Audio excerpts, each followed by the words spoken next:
Good morning. Welcome to the New York City Council hearing on the Committee on Public Housing. At this time, please silence all electronics and do not approach the dais.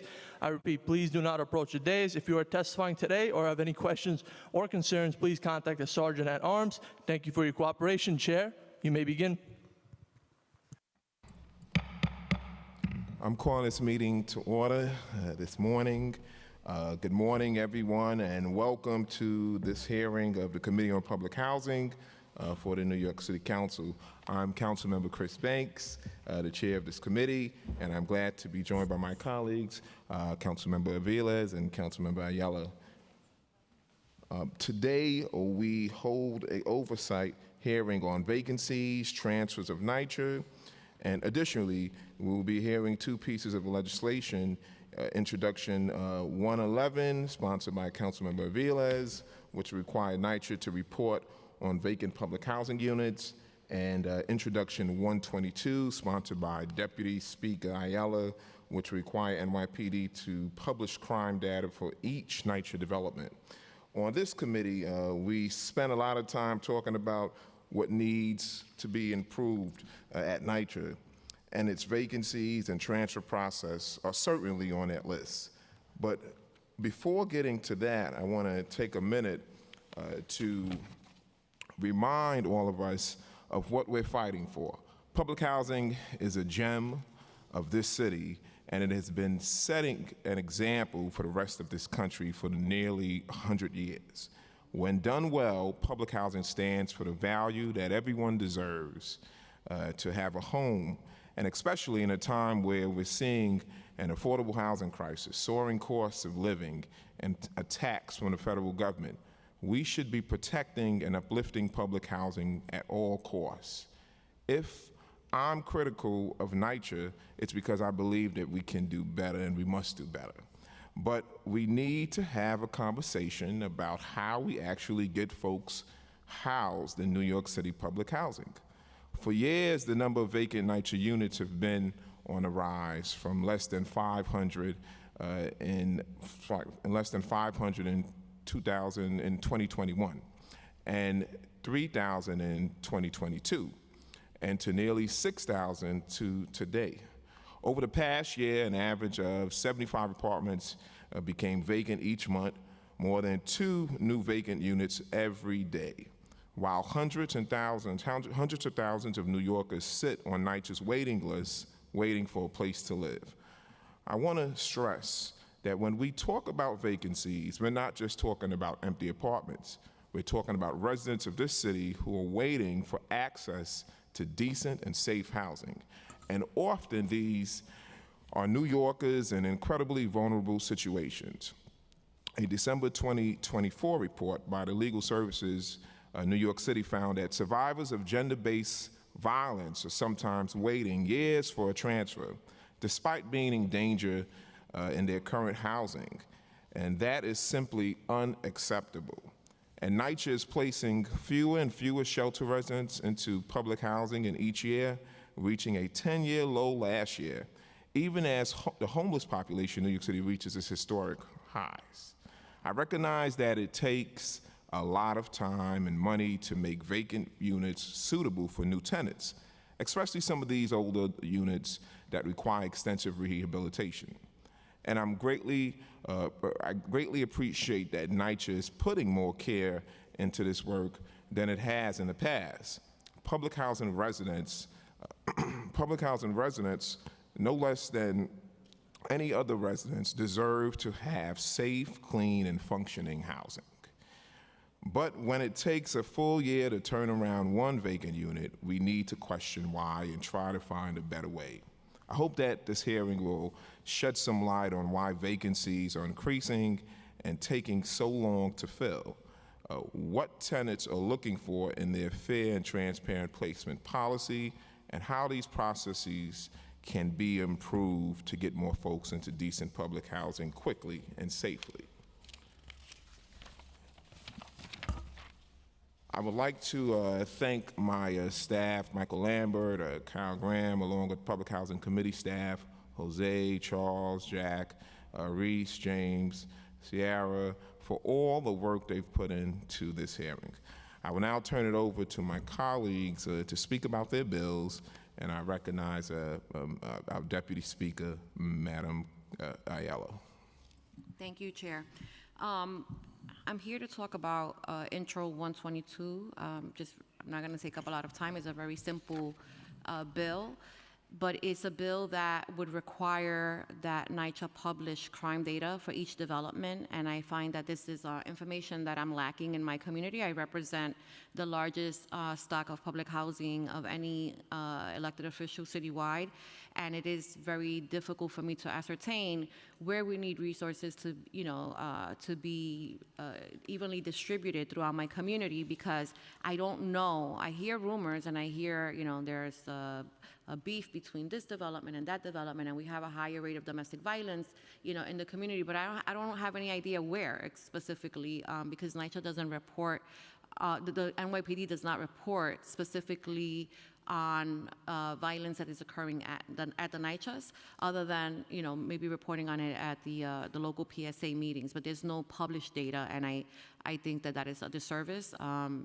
Knowing what I know, living in the community that I represent, and how challenging it is, I would really welcome more information and more transparency in regards to what's happening at my developments. In regards to the transfers, just because I have to step out because we have a meeting downstairs, I just want to say that, I want to echo the chair's sentiments about domestic violence families having to wait years to be able to get transferred. I've had instances where I've had women call me and they are paying the rent for months and months on end and staying with relatives because they don't feel safe living there while they wait for a transfer. I don't see how that is fair. I have a senior also at one of my developments whose son was murdered, and she was forced to live next door to her son's murderer's family for 2 years. She was afraid to come out of her apartment, and we had to intervene to get her moved. And then I have another senior that lives at a senior housing development, and I was door knocking not so long ago, who invited me in, and she was so happy to see me because she wanted to share with me. She wanted me to see for myself the conditions in her apartment. And when she lives in a studio apartment in a building that's transferring over to PACT, and when she opened her closet door, where all of her belongings are, because again, keep in mind this is a studio apartment, it was full of black mold.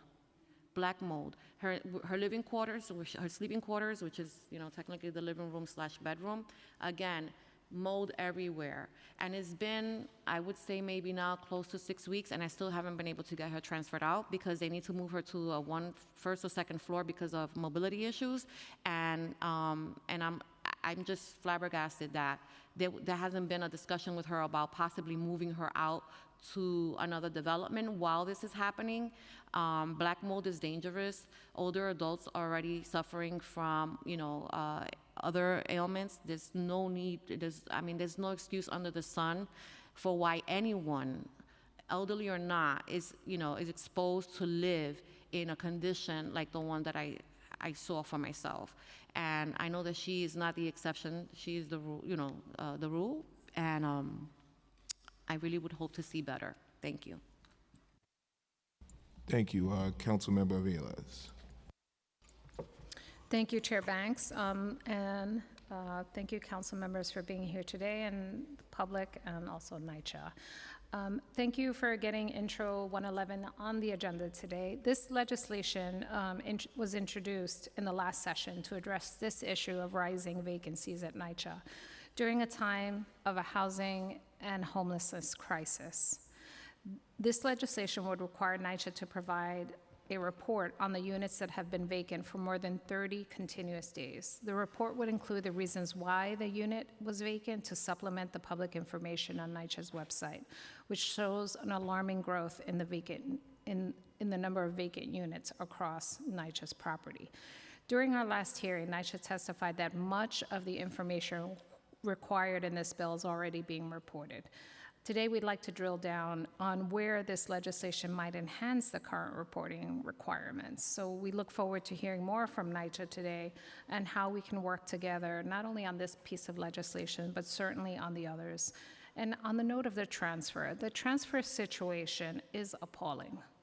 It has taken our office well over a year to transfer people facing violence, and it is particularly appalling when you look at it and you know that there are thousands of vacant units in NYCHA.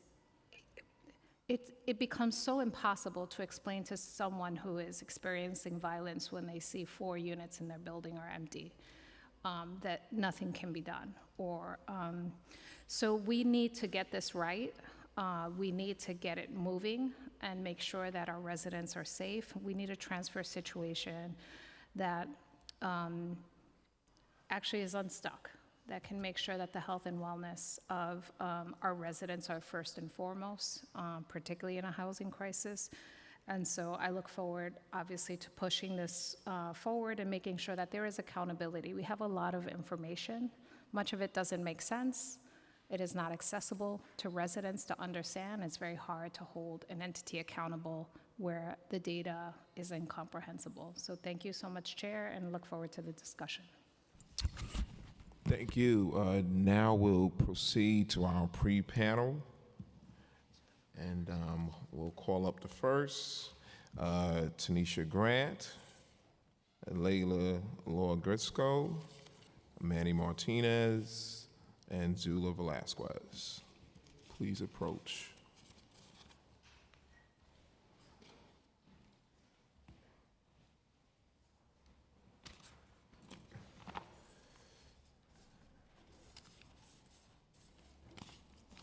Good morning. Good morning. Ms. Grant, you may proceed. Good morning, Chair Banks and members of the City Council Public Housing Committee. My name is Tanisha Grant, Executive Director of Parent Support in Parents New York, and I'm a community leader. I am pleased to offer testimony today on NYCHA transfers and vacancies. I appreciate the opportunity to speak before the public housing administrators present their testimony. In my extensive experience with these meetings, it is discouraging when those responsible for serving the public do not remain to hear our perspectives. As previously stated, I am a public servant, and my community-based organization collaborates with numerous partners.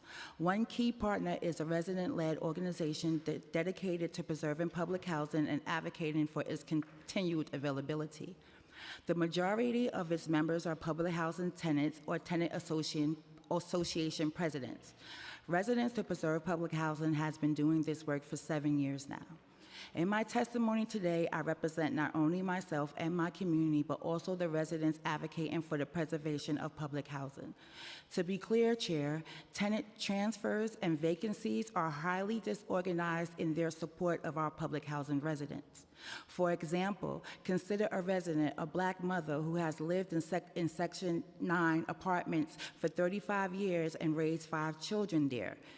This apartment is located on the 5th floor of a 5-story walk-up. A resident requires a medical transfer to a lower floor, and requestings are pending for over 10 years. Despite first-floor vacancies, NYCHA administration has been prioritizing tenants enrolled in those RAD and PAC Section 8 programs, delaying the necessary accommodation that she needs. Another resident disabled for years is confined to the 19th floor due to the persistent elevator outages. She reports frequent instances of NYCHA administrators providing false information.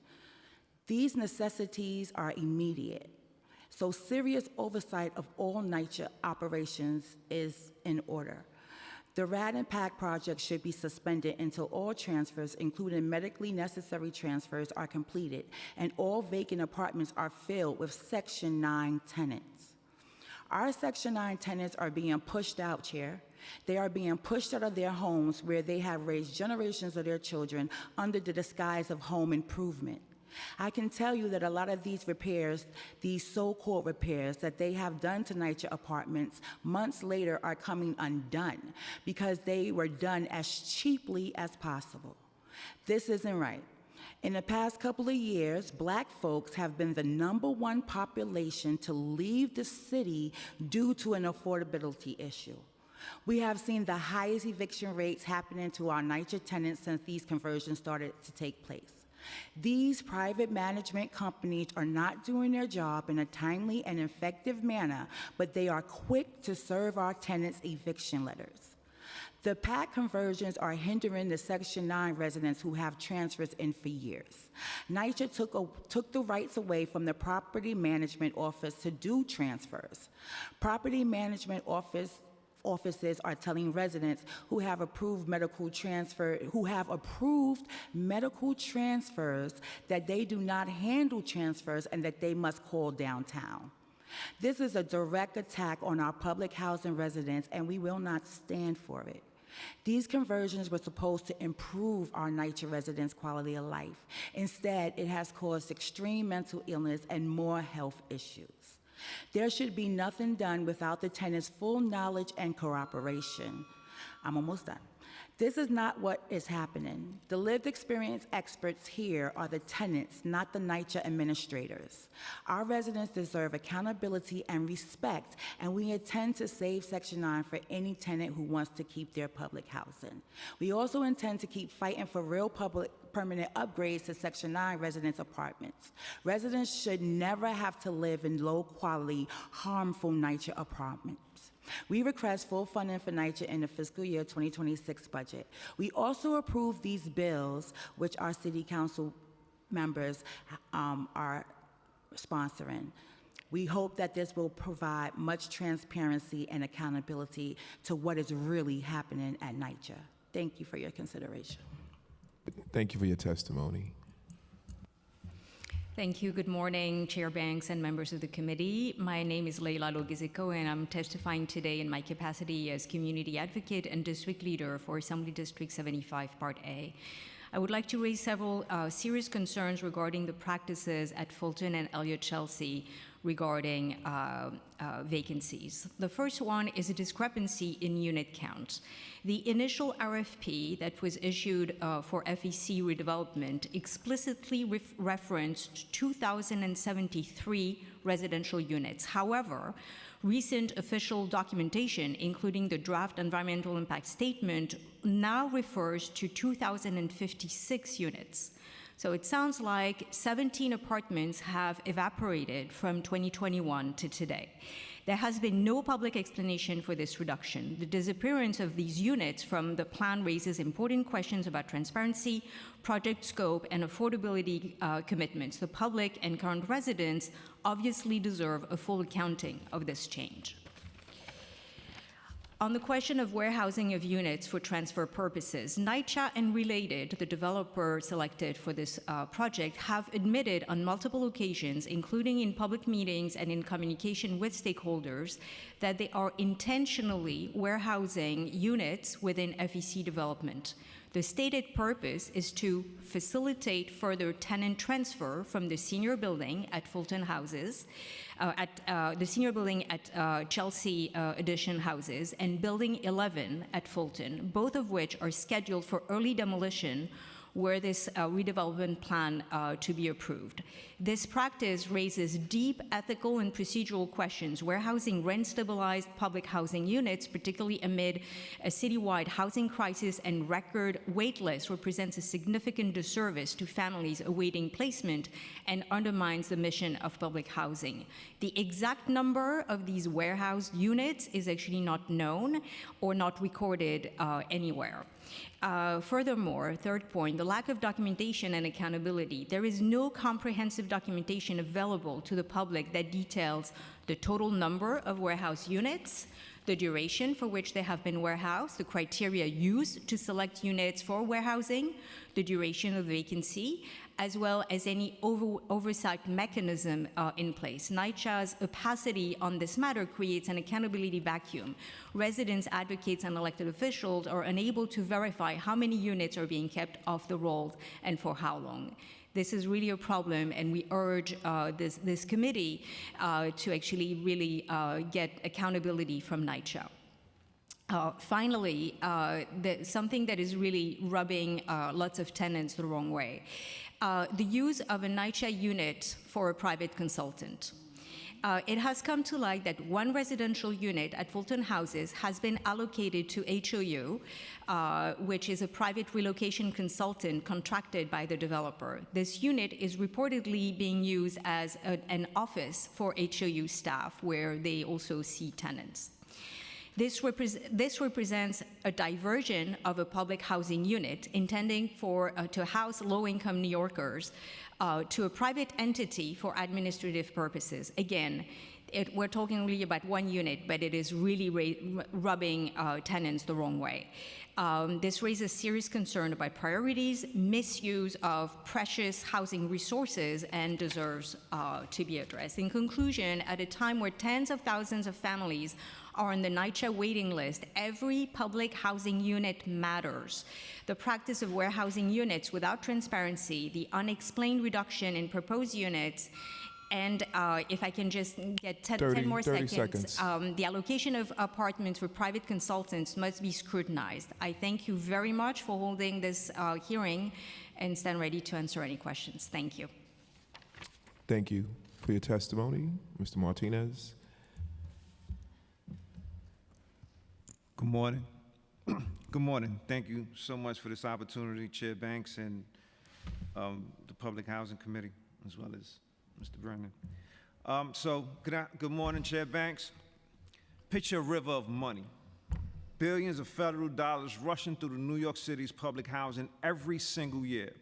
95% of those apartments are still lived in, cooked in, studied in, dreamed in, kids doing homework at the kitchen table, grandmothers cooking on a battered stove. That's NYCHA's heartbeat. But somewhere in the skyscraper boardrooms, that heartbeat has been considered an obstacle to accessing trillions in collective property values and the demographic shifts that come with gentrification. NYCHA's executives are bending over backwards for private management firms, smoothing the path to conversions that slice away residents' protections like a hot knife through butter. They call it modernization. We see eviction and displacement, because when privatization walks in the front door, economic rights slip out the back. This high rate of vacancy is due to their preparation of conversions to RAD, because at a specific percentage, it is profitable for the private property management company to circumvent the $15,000 worth of a move out by just having empty apartments. Look at those 7,700 empty apartments. They could be training grounds, Section 3 opportunities where residents pick up wrenches, clipboards, and payroll checks. Instead, NYCHA imposes contract thresholds apparently not relevant in regulations to public housing, restricting training, employment, and contracting as required under our residents' economic rights. The law says opportunity, the practice screams exclusion. And who bears the cost? Survivors of domestic violence waiting years for a safe transfer, wheelchair users stranded in fourth-floor walk-ups, New Yorkers sleeping on couches while 7,700 kitchens gather dust, all while executives polish talking points about economic mobility, about looking for the residents' best interest, but all of that is just impotent nonsense, which never reaches any meaningful results. Let's speak plain. If public housing were mostly white, would this hollowing out be tolerated? Will HUD's field office look the other way while redlining is camouflaged in a blue highlighter? Because this practice has persisted since our economic rights became law decades ago, truly more than 7 years ago. Use those vacant units for Section 3 jobs, for resident-owned contracts under $1 million, for apprenticeships that turn broken radiators into working resumes. That is the mission NYCHA trumpets only when asked, economic mobility, but it's just camouflage. We're not asking for charity. We're asking for the benefit that is demanded in our rights for those units to be used for our benefit to spur economic mobility through Section 3, and also for our community's dignity and integrity to be restored. We see these empty apartments that become provocations of high crime rates, where people are breaking into these apartments and using them for crack houses and prostitution. We need safety. We need our economic mobility. We need our rights. Thank you, sir. Thank you. Is Zule Velasquez? Thank you. You can approach the panel table. Thank you for being part of the pre-panel.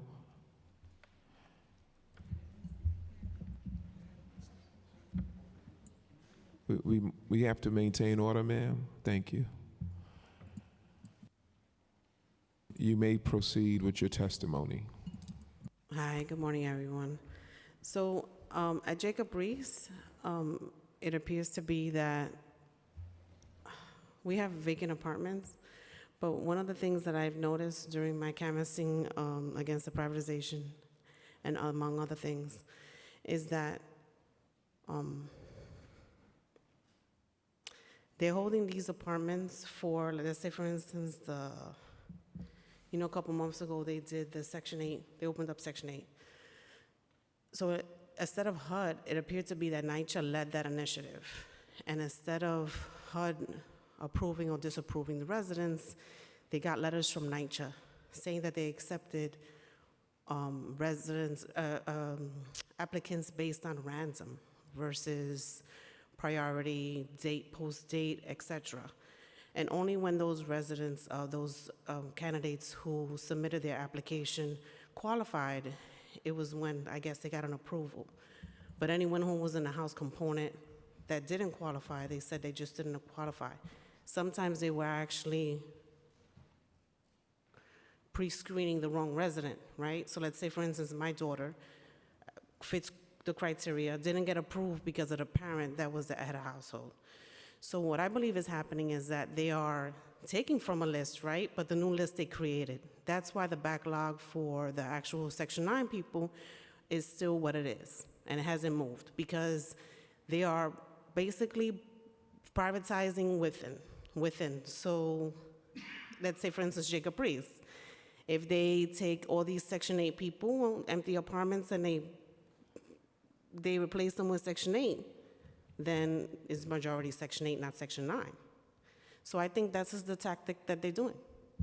And it's unfortunate. In regards to the turnover for the repairs, it is costly, but if they replaced all our piping and gas lines, then it would basically limit the quick, like they say, fix, right? This way the apartments will last longer, because they could patch up the work, but between the roof work that is or isn't done, has holes, or the pointing that wasn't done properly and they didn't follow through with, if they did things a little differently, it would be fine. But if you take one apartment that has a problem with a piece of pipe and you just cut that piece, it's not gonna help the rest of the problem, right? It's just gonna continue to surface.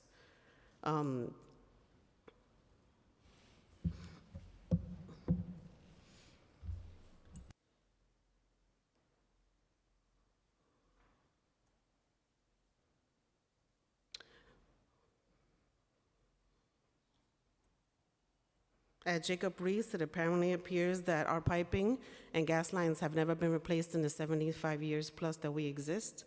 And again, in the developments, if they replace the piping before this, before their attempt to do it when the privatization, then the apartments will last a little longer. When breaking the pipes or doing any construction, they should consider doing, giving the residents proper air monitors and proper clean water so we won't get contaminated. At Reese, there was residents who died and also had arsenic poisoning from I would say, over 30 residents have proof from different laboratories. And this is just some of the stuff, including this black mold that this lady mentioned. People are getting seizures. One of my residents, seizures to her children. One has brain damage. So if they replace the pipes, all the pipes, throughout all the lines, this type of stuff will stop. And the apartments will be more, obviously, available. Thank you for your testimony. We have an additional pre-panel member that's gonna. You may approach.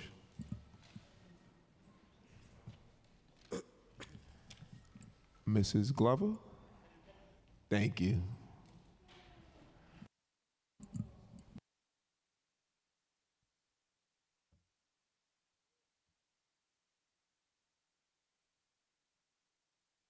And you have 4 minutes, Ms. Glover, like everybody else, so you don't have to rush. Mr. Banks, that's so sweet of you, because you didn't have to do that. I appreciate that.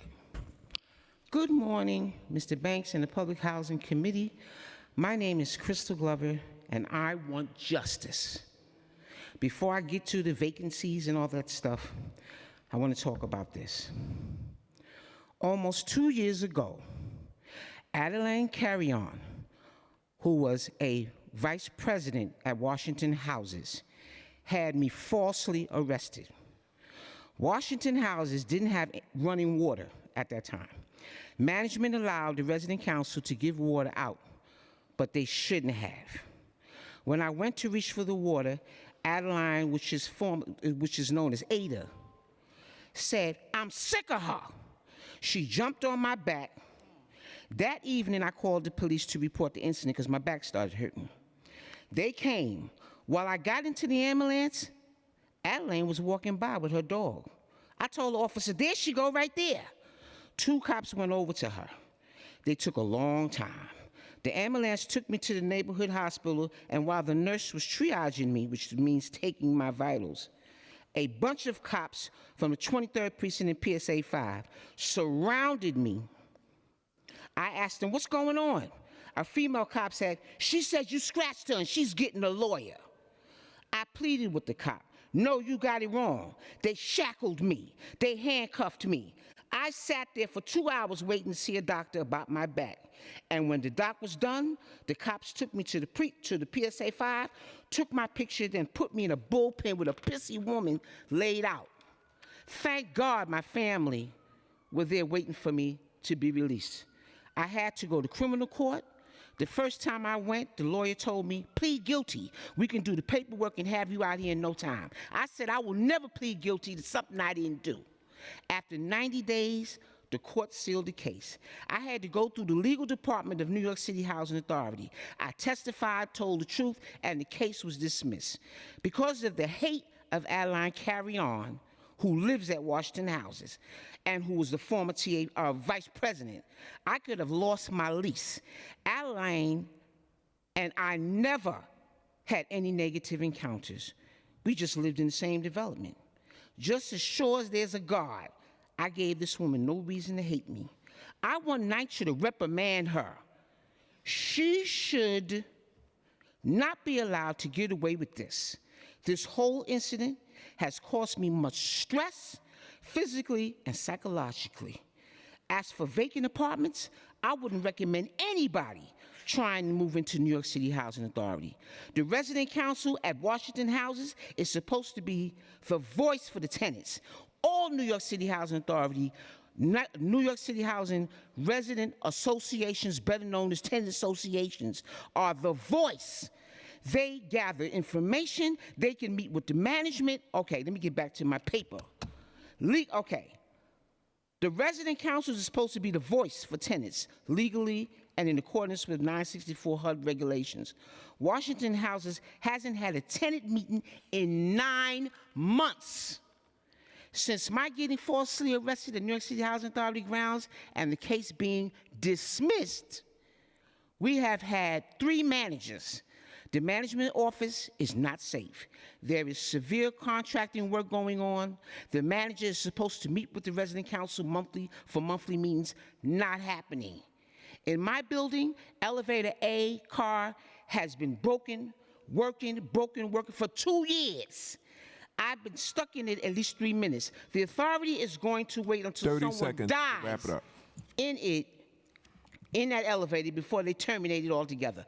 NYCHA is unethical and immoral. I've spoken to the Vice President of PHO, Manhattan Property Management, EVP for President Services, Partnership and Initiatives, Office of the EVP, Vice President of Resident Services, Community Engagement and Partnership about the safety of Washington houses. None of them have followed through, and like I said, if anything happens to me or my family, New York City Housing Authority is to blame. There is no safety, no security, nothing posted about PSA 5 meetings for the residents, the tenant associations. It's a free-for-all. It's a mess.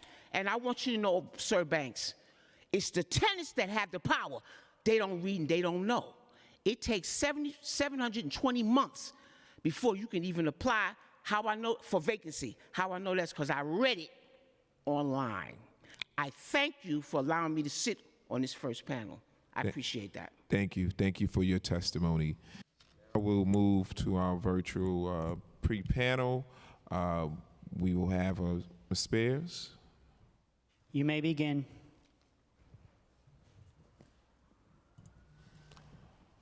Hi, can you hear and see me? We can hear you, and we can see your background.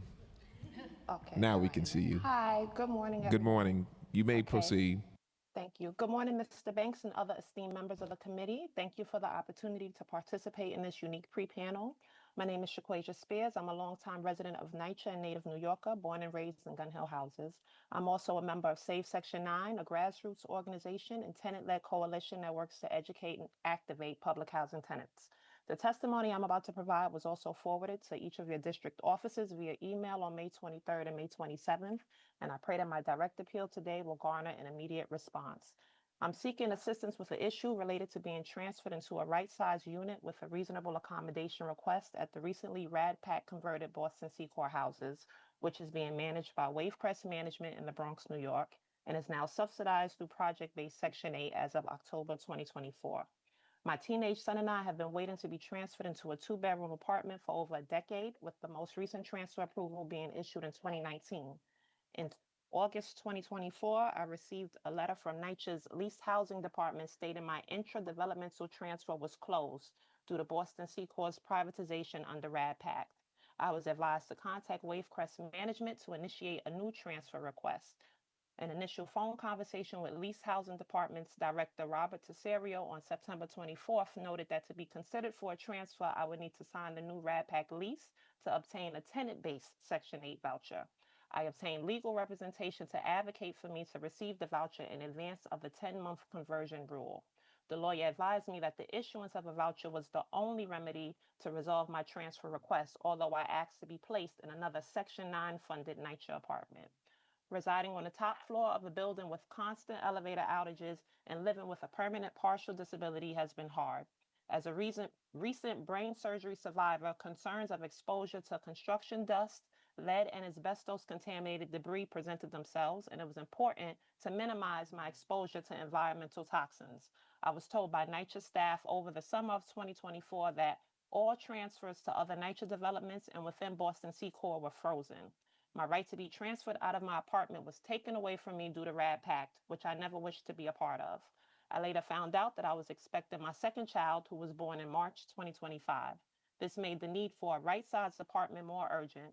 Unfortunately, throughout my entire pregnancy, I was subjected to the toxic conditions that I tried to avoid, which resulted in headaches, nausea, nosebleed, and high blood pressure.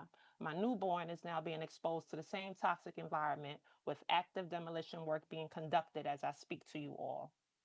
Although I received the portable voucher in November 2024 and have vigorously sought housing in New York City, I haven't been able to find an apartment. I'm unable to port my voucher out to another New York county through the NYCHA portal, and a phone call to NYCHA's customer contact center on June 10th confirmed that my transfer voucher was closed on May 25th, although Mr. Tesario stated in an email on April 25th that he personally extended it to July 24th, 2025. Wavecrest Management's property manager, Benjamin DeLeon has told me that there are no vacancies within Boston Secor. However, on April 25th, I was relocated into a fully renovated 2-bedroom apartment within my same building as my 1-bedroom apartment was renovated. I have inquired about leasing the apartment and was told by lead housing assistant Carmen Alvarez that transfers are not being done at Boston Secor until the conversion is complete.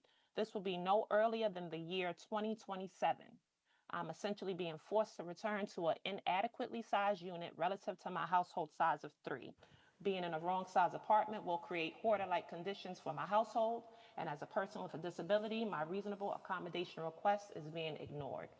Wavecrest Management is holding vacant units as 30 hospitality seconds. suites, which is unfair to tenants like myself who are approved for a transfer under a reasonable accommodation before this contract between NYCHA and real estate entities was signed. I am now being threatened and retaliated against by Wavecrest Management with holdover proceedings, which is contributing to my postpartum anxiety and depression. I would appreciate an opportunity to discuss my issues further and obtain assistance or advocacy in helping me remain in a 2-bedroom apartment that I'm entitled to. I sincerely thank you all for the opportunity to share my concerns as I represent many tenants who are being subjected to similar unethical and potentially illegal practices. Your attention to this urgent matter as I try to obtain adequate housing for my son and daughter are greatly appreciated. Thank you all for your time. Thank you for your testimony. To the panel, thank you so much.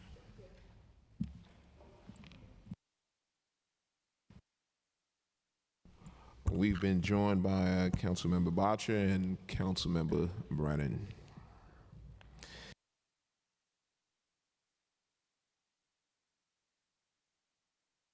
We will now proceed to the administration.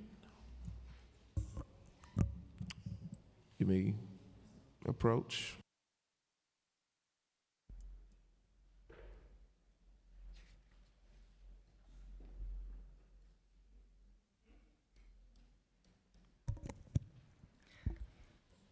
Good morning. If you both could raise your right hand. Do you affirm to tell the truth, the whole truth, and nothing but the truth before this committee and to respond honestly to council member questions? Yes. Thank you. And before you begin, if you could identify your name and your title for the record, that would be great. Thank you. Eva Trimble, Chief Operating Officer, NYCHA. Sylvia Audi, Senior Vice President for Public Housing Tenancy Administration. You may proceed. Thank you. Chair Chris Banks, members of the Committee on Public Housing, other distinguished members of the City Council, NYCHA residents, community advocates, and members of the public, good morning. I am Eva Trimble, NYCHA's Chief Operating Officer. I am pleased to be joined today by Sylvia Audi, Senior Vice President of Public Housing Tenancy Administration, and other members of the NYCHA team. Thank you for this opportunity to discuss vacancies and transfers at the authority. NYCHA is a vital resource of affordable housing, and we strive to ensure that as many New Yorkers as possible can benefit from safe and decent public housing. As part of our efforts to improve residents' quality of life, and in compliance with the HUD agreement, we have been performing extensive and required environmental work in every apartment that becomes unoccupied. Considering the massive repair needs across the authority, nearly $80 billion, and the average tenure in a NYCHA apartment, 25 years, this is a vital opportunity to carry out critical health and safety work. Lead-based paint testing and abatement is a major element of the work we're doing in vacant apartments. NYCHA's policy is that when an apartment becomes vacant, our Healthy Homes team conducts a lead-based paint inspection if the apartment hasn't already been inspected prior to becoming vacant. If lead-based paint is identified, the apartment is scheduled for abatement. An asbestos investigation is performed as well at apartments with damaged tiles or textured ceilings. Since the city instituted a more stringent lead paint standard in December 2021, Healthy Homes has cleared lead-based paint in more than 16,000 apartments at turnover. We are currently clearing vacant apartments for lead-based paint at a rate of 325 apartments per month. For vinyl asbestos floor tiles, we abate around 160 to 200 vacant apartments each month. Since December 2021, we have abated asbestos floor tiles in more than 7,500 vacant apartments. On average, it takes 4 to 6 months to complete lead and asbestos testing and abatement if necessary during turnover. It costs approximately $17,000 to complete lead testing, abatement, and clearance in each apartment, and approximately $25,000 to complete asbestos testing, abatement, and clearance in each apartment. While the practice of eliminating lead-based paint adds time to the apartment turnover process, it also means that every resident will move into a new apartment that is free of this environmental hazard. Our work in this area is transformative, an accomplishment that addresses a long-entrenched issue and dramatically benefits residents. Since last June, NYCHA has been turning over approximately 535 apartments per month. Each development is expected to complete a minimum of 5 move-outs per month. While we are always working to turn over apartments as quickly as possible and to speed up our timelines, we take pride in the significantly increased turnover activity and the fact that residents are moving into safe and rehabilitated homes. We also understand that it's frustrating to wait for a new apartment. To reduce the wait times for families, we now match prospective tenants with apartments when the homes are turnkey ready, rather than once the apartment is vacated per previous policy. NYCHA's vacancy rate is currently 4.46%, which is lower than the national public housing vacancy rate of 5.2%. Additionally, the total number of move-ins in 2024 was 52% higher than 2023. NYCHA works with partners at all levels of government to use every available resource to get New Yorkers into our deeply affordable apartments. We are grateful for the city's ongoing support, including via funding for the Vacant Unit Readiness Program. In the current fiscal year, the city has made approximately $76 million available to NYCHA for this program, for rehabilitation work associated with expediting apartment turnover. Additional funding is also available for the following years. I'd like to take a moment to share some exciting updates about our Tenant Selection and Assignment Plan, TSAP. For nearly 30 years, TSAP has guided a fair and neutral process for filling vacancies with applicants and tenant transfers. We evaluate our transfer policies periodically to ensure that we are serving residents and applicants as efficiently and effectively as possible, while adhering to applicable laws, regulations, and requirements. In line with our vision for transformation, we are considering changing the current TSAP from a 4-tier to a 3-tier system. Tiers 1 and 2 are allocated to tenant relocations. The 3rd tier encompasses all remaining transfer and applicant selections, which would be divided into 7 rotating groups, with certain categories allocated a higher proportion of selections to reflect their priority.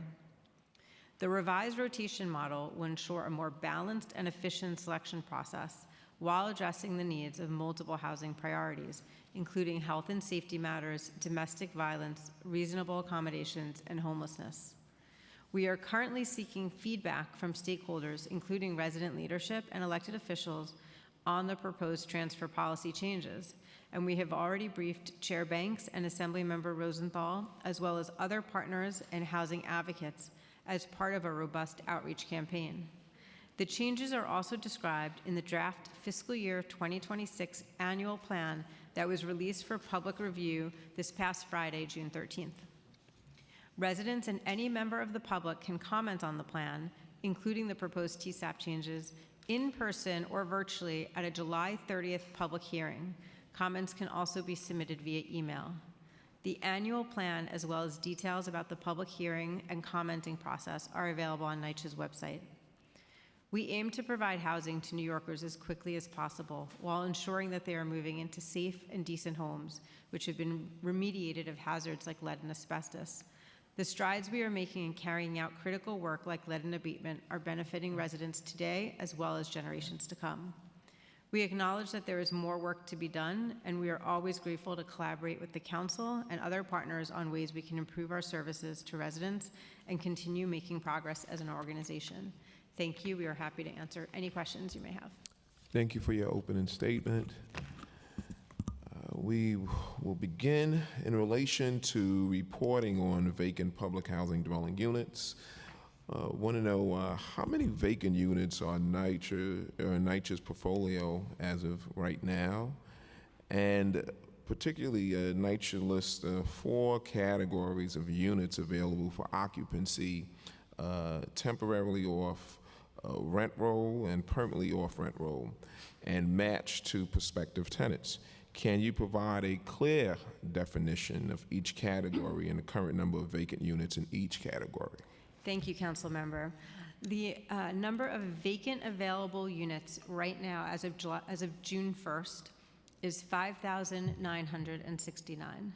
Vacant available apartments are apartments that have had residents move out and are at some point in our turnover or leasing process. Our temporarily off the rent roll units as of June 1st are 1,712. Temporarily off the rent roll is a category we use to take apartments that need to be on hold and will not be turned over right away. Some of the examples of a temporary off the rent roll hold are apartments that we're holding for relocations as part of our comprehensive modernization programs, including Comp Mod and the Trust program. We also take apartments temporarily off the rent roll if they're severely damaged and we know that they'll need additional work. Permanently off the rent roll is 1,797, and we take apartments permanently off the rent roll in anticipation of conversions to the PACT program. And again, those apartments will be used to facilitate relocations as part of the construction work that the PACT developers do on properties. We also take apartments permanently off the rent roll if they're going to no longer be used for residential purposes, but for community purposes, such as resident association offices or other community or management needs. In addition, we have just over 809 units matched to prospective tenants. So those are part of the vacant available units, but they are in the lease-up process as we speak. Okay. And on average, how long do such units remain vacant? And so we've been working really hard to reduce that time frame. Right now, overall, the prep time for a vacant unit is 352 days, and that's compared to 456 days last year. So we've created a reduction of 23% through our efforts to streamline this process. We are working hard to reduce that backlog of vacant available units. And I believe, I don't know if you answered this question, but what reasons that a unit would be moved from permanently off rent roll?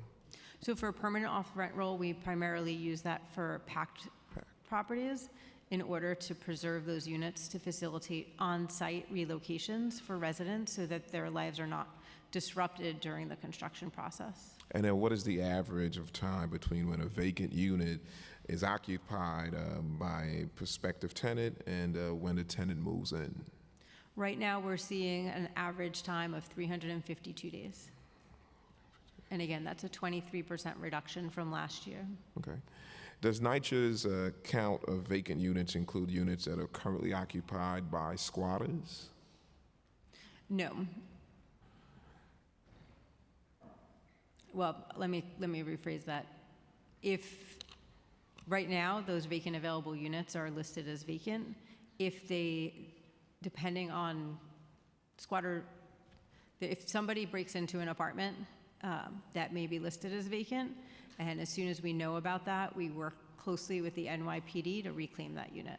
So do you have a breakdown of the different type of squatters?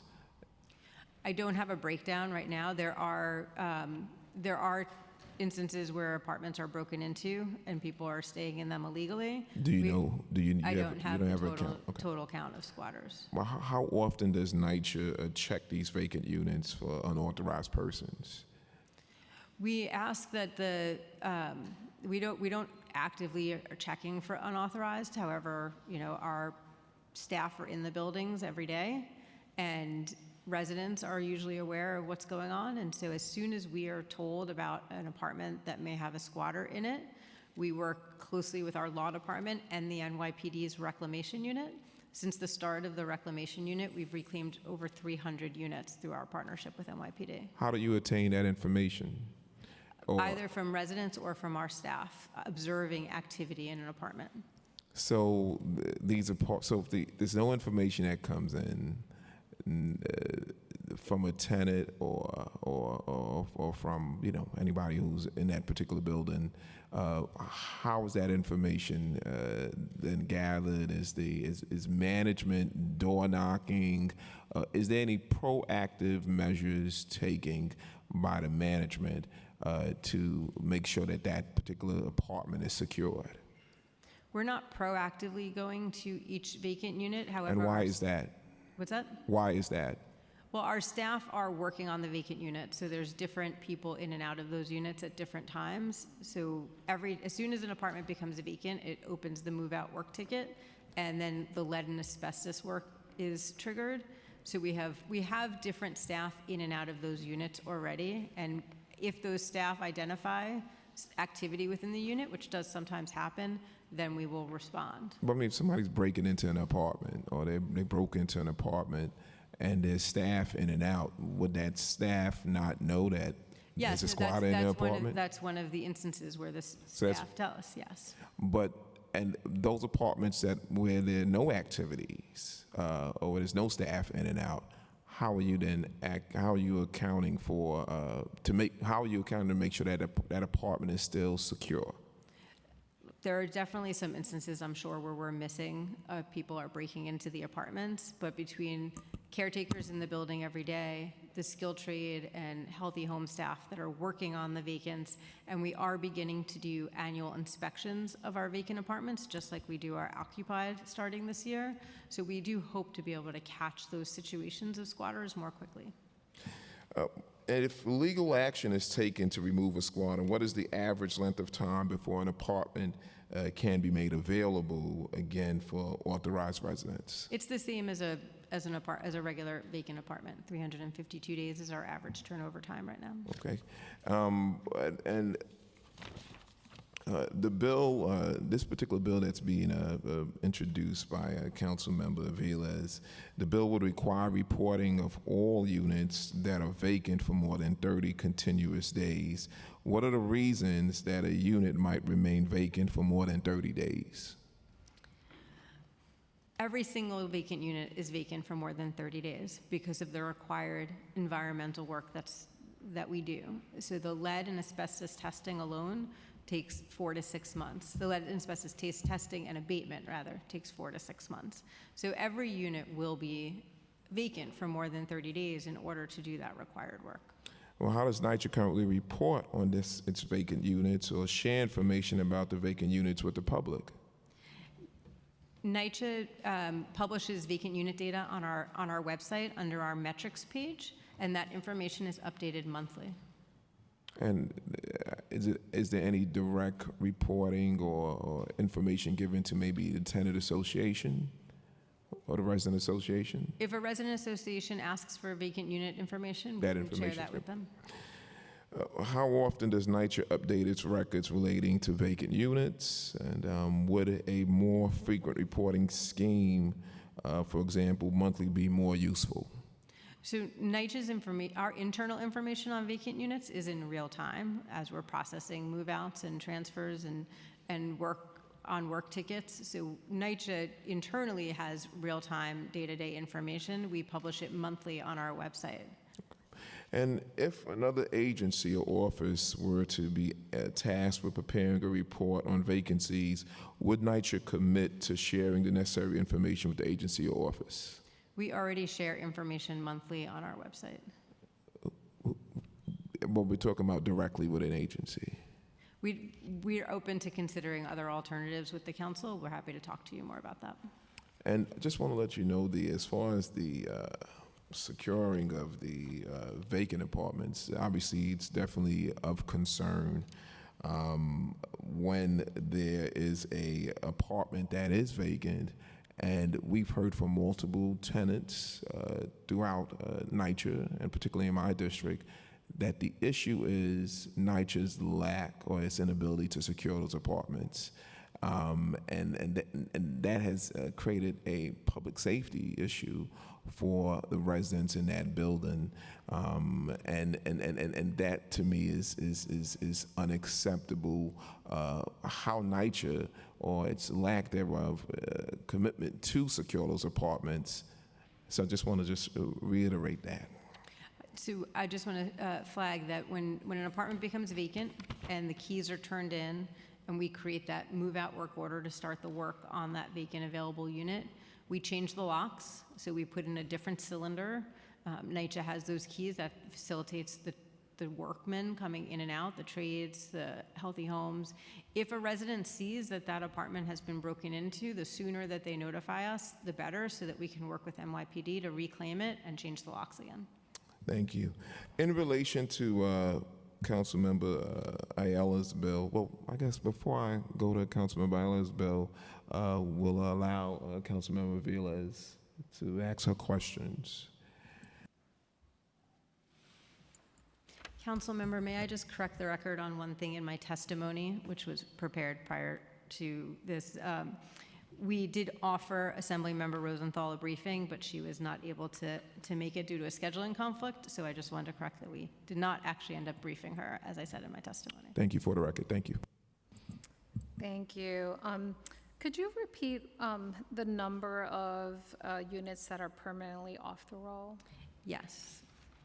We have permanently off the rent roll 1,797. Got it. So in terms of total, from the vacants available, the temporaries, the permanents, and then the matched, we're looking upwards of maybe 8,000 units? Yes. Okay. So NYCHA was originally founded with the mission in part to address families overcrowding in tenement housing. How is NYCHA currently addressing overcrowding conditions? Overcrowding conditions now being experienced by resident families in the buildings. Thank you for the question. So we have priorities in our current tenant selection and assignment plan for overcrowding and extreme overcrowding. So tenants are welcome to submit a transfer for either of those reasons. We also right-size families upon relocation. So if we are relocating them for any emergency work or any modernization work, they are being placed in the right-size apartment. So how many units do you currently have tagged as overcrowded and extremely overcrowded, since you made the distinction? I don't have the exact number of families that are currently experiencing overcrowding and extremely overcrowding, but we can get that for you. Okay, but you do track it? Yes. Okay, yes, we'd love to see that citywide and disaggregated by development. NYCHA, like all landlords, is required by federal, state, and city housing laws to not discriminate and provide equal housing opportunities for all qualified applicants, transferees, and residents. Residents with disabilities are protected by these fair housing laws as well. How is NYCHA addressing reasonable accommodation transfer requested by disabled households? So we also have a series of priorities within the TSAP for reasonable accommodations that cover a variety of reasonable accommodation types, accessible units, extra bedrooms, lower floors. And so we have, we have several tenants that have requested those transfers.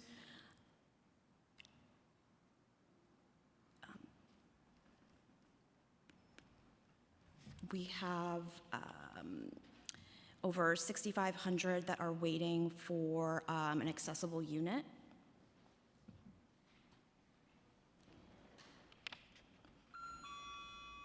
Excuse me, how many?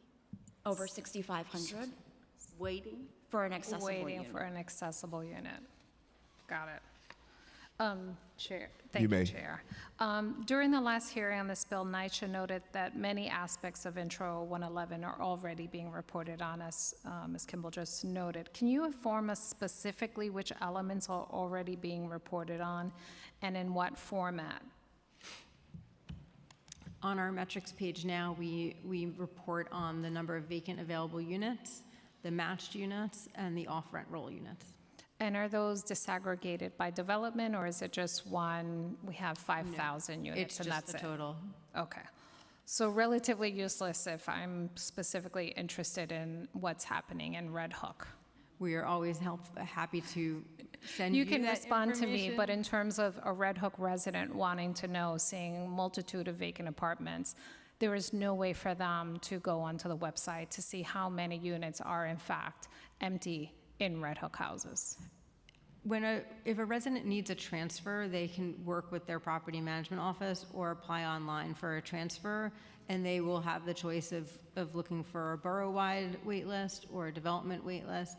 But the number of units within Red Hook, it frankly changes and wouldn't matter Sure. to their transfer process. Sure, it changes, but my point is, there's no way for a resident to see how many cumulative apartments are available and vacant in various stages on the website. So that's just my point. The component of this legislation that seems incredibly important here is a requirement to report on the why the unit is available. Is this piece of information you're providing to the public in any form? No, it's also not a piece of information that we track easily. It's burdensome for us to track and document the reasons for every vacancy, as there can be many reasons for vacancies. How many reasons beyond? Actually, let's talk about what are the major reasons that, I mean, you could do infinity lists, but I'm sure there are like a small classification that you can use to give a better understanding about why the units, and NYCHA has also claimed a good number of them are for lead and abatement purposes. What are some of the reasons you're seeing the units are vacant? If an apartment is vacant an apartment isn't vacated for lead unless we're taking it offline for a permanent reason. We do temporary relocations to hotels to facilitate our lead and asbestos work in order to remove the family while we're doing that hazardous abatement. However, the reasons for apartments to be vacated permanently are numerous, and it's not something that we have the ability to track on an ongoing way. So does NYCHA have well, maybe no, but does NYCHA have an understanding of the status of its apartments when it's vacant? Like, you don't know why some apartments are vacant currently? A resident is also not required to give us a reason if they want to move out and they process their move out and they turn in their keys. They don't have to give a reason. The housing assistant may know of the reason for the move out. They may talk to the resident and know. Obviously, there are some that we know if there's a deceased tenant, if someone is transferring outside of NYCHA. So I think we're misconstruing something. It's not why the tenant is leaving. It is why NYCHA is holding this apartment vacant. That is what we are inquiring about. And I would imagine there would be some assessment when you understand a unit is vacant around why you would hold a unit and not flip it. So that's what we're talking about specifically. I understand what you're asking now. I'm sorry, I did not understand the question. I thought you were asking the reasons for a tenant leaving not an for the apartment. tenants, for why NYCHA has this in its custody and is subsequently holding on to it for very long periods of time. So for our off-rent roll code, our off-rent roll process, and why we're holding apartments outside the vacant available universe are the universe of apartments that have been vacated by residents and we are in the process of turning. For temporary and permanent off-the-rent roll, we actually have to list those with codes that we submit to HUD. And so there's very specific reasons why we would take an apartment permanently or temporarily off the rent roll. Permanently off the rent roll, the majority of those units are being held in anticipation of the PACT and/or soon-to-be trust conversions in order to facilitate relocations.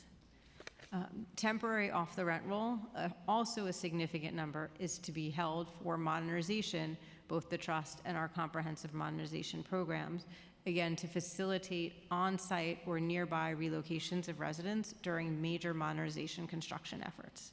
So those are the primary reasons for apartments being held off the rent roll. In addition, temporary off the rent roll can include things such as fire damaged units that require more extensive work. There are some apartments being held off for other reasons such as hospitality in order to facilitate other types of transfers. And in the permanent status, as I mentioned, we hold apartments off the rent roll that are no longer going to be used for residential purposes in order to facilitate space for resident association leaders or other community needs. Great, so I think you have the large categories of why you're holding them, and then you have the subcategories. Our point here is for greater transparency and understanding what is happening, NYCHA could provide more information rather than aggregate numbers. So at the end of 2022, the vacant units at Red Hook East and West stood at 92. Currently, Red Hook East and West have 285 vacant apartments, which is approximately 1 in 10 apartments. What accounts for this exponential increase? And I was actually quite alarmed. I have all the vacancies here. And Red Hook East and West clearly outsized number of vacant units, in addition to a whole host of the other categories. So what accounts for this incredible, disturbing number of apartments that are vacant? So Red Hook East and West, we were holding units available for relocation as associated with the comprehensive modernization projects happening at Gowanus and Wyckoff nearby. Again, we wanted to ensure that we can relocate residents, if needed, into apartments in their communities or nearby so that they're closer to schools, doctor's appointments, whatever they need in their support. But meanwhile, we have 124 people on transfer list from Red Hook East and West. 59 families for overcrowded, 34 families for domestic violence, 31 families for needing a unit that can accommodate their disability. How do you square holding apartment units for other people of a different neighborhood, holding 285 apartments vacant, and then telling the Red Hook residents who need transfers that are 124 that are sitting there waiting over a year? Like, how do we square that? I also want to flag that in addition to those Red Hook residents that you're flagging, we have over 14,000 prospective tenants and residents on our current wait list. So the certified applicants and approved transfers waiting to be matched is 14,000. So it's not necessarily again about those residents in Red Hook. It's about the full list. I'm not sure where those residents are. Which makes it even more egregious. Why are we sitting on several hundred empty apartments? In order for us to do the comprehensive modernization work that is so needed for these developments, to address the underlying conditions, as the resident from Reese mentioned, that it's time to do the pipes, it's time to do the gas risers. In order to do that work, there is no way to get it done efficiently without relocations. So this is a trade-off that we have to make between competing housing priorities in order to improve our desperate housing stock and make those projects work, and the needs of residents waiting for transfers. So there is just simply not enough vacancies to do everything. So for the record, I just want to say two things. I understand we are holding the whole in the citywide, and clearly the numbers become more egregious as we move up the citywide ladder. However, for the residents of Red Hook, who are sitting there waiting for apartments when there is a double amount of apartments available, waiting to accommodate Rad Pact in another development, it's not okay. They're not waiting for Rad Pact. Whatever it is they're waiting for, there are apartments there in their home that they could move into, and waiting for to accommodate other developments, because NYCHA is prioritizing other developments. Everybody deserves it, but I'm saying I represent Red Hook residents, so I just need to state that for the record. We need to make sure that people are transferred and held safely. And waiting for other developments to do their thing, honestly, nice, but I'm sure we can find more solutions. The last thing I just want to say for the record, this council fought very hard. The mayor repeatedly defunded the vacant readiness unit. And this council has put in those resources over and over again. And even when we put those resources in, it seems like the mayor wants to pillage it and use it for other things.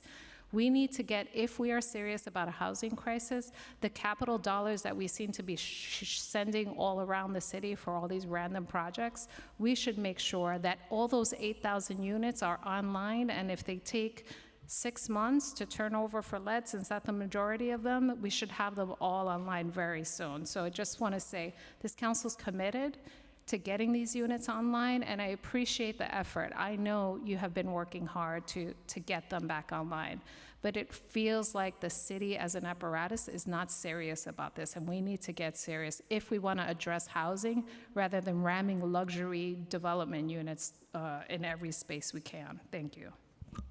Councilmember Vilas, I just want to correct the record on the reasonable accommodations. We have 1,700 families waiting for reasonable accommodation transfer, and of those, 442 are for accessible apartments. The 6,500 was total applicants. I apologize. Are you finished, Councilmember? You good? Well, we'll have an opportunity to have those questions asked. We're gonna now step away from vacancies and transfers, and this is pointed towards Councilman Viola's bill in relation to requiring NYPD to make crime stats at each NYCHA-operated housing development available through the NYPD's website, as well as making other crime information regarding such housing developments available to the City Council. You hear from PD, right? Yes, sir. Okay, thank you. We're going to have the council swear you in. If you could raise your right hand, please. Do you affirm to tell the truth, the whole truth, and nothing but the truth before this committee, and to respond honestly to council member questions? Yes, I do. And just before you give your first answer, if you could say your name and title for the record. Thank Certainly. Josh Levin, Director of Legislative Affairs, NYPD. Thank you. What crime data does the NYPD currently publish about NYCHA developments, and which data is collected or published at the development level? So I heard the Deputy Speaker's statement earlier that NYPD does not publish data, so I'm grateful for this opportunity to correct the record. For several years now, we have posted data that is extremely granular, and it is broken down by each individual housing development. It's located on our website, where we put all our other crime, traffic statistics, dashboards, etc. It's really pretty granular. Not only does it go week by week, it also goes by 28-day window look and also a yearly look. The bill would require NYCHA to publish the same crime data for each development as it is currently published for each precinct and patrol borough. What crime data does the NYPD currently publish for each precinct and patrol borough? So if you go, we call it the Eagle Report because it has a picture of an eagle on it. We're very inventive. So if you go on the website and you pull this up, you can see for yourself that it has all the PSA areas.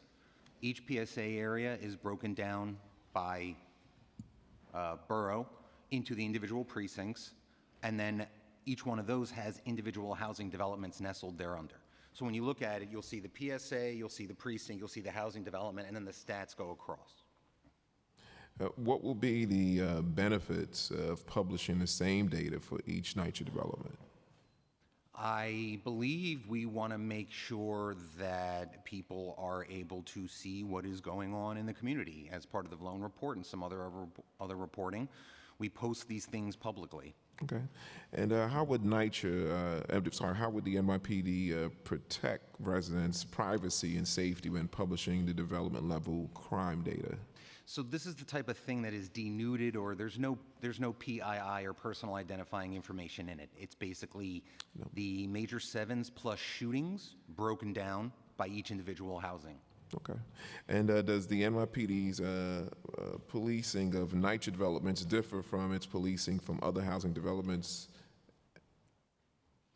So I think, each different group has to have some type of specialized expertise. And so the harbor unit knows how to deal with boats and, God forbid, tactical emergency operations, right? So the people in housing are being trained on not only things that every police officer needs to know, but also the specific issues that you're going to see if you're in a NYCHA building. And so, for example, something that we do is traditionally has been called verticals, right? Chair Salam has talked to us about verticals before. And so you need to be trained on the layout of the environment and where escapes are and where the roofs are, and you need to be familiar with those buildings themselves. And when it comes to the RAD PAC developments, does the NYPD publish any crime data for the PAC developments? As I understand it, as long as it is one of the developments, a NYCHA development, we publish it. I can double check and confirm that, though. And the reporting for the RAD PAC developments, is that also part of, is that also published too as well? Is that put on is that part of the?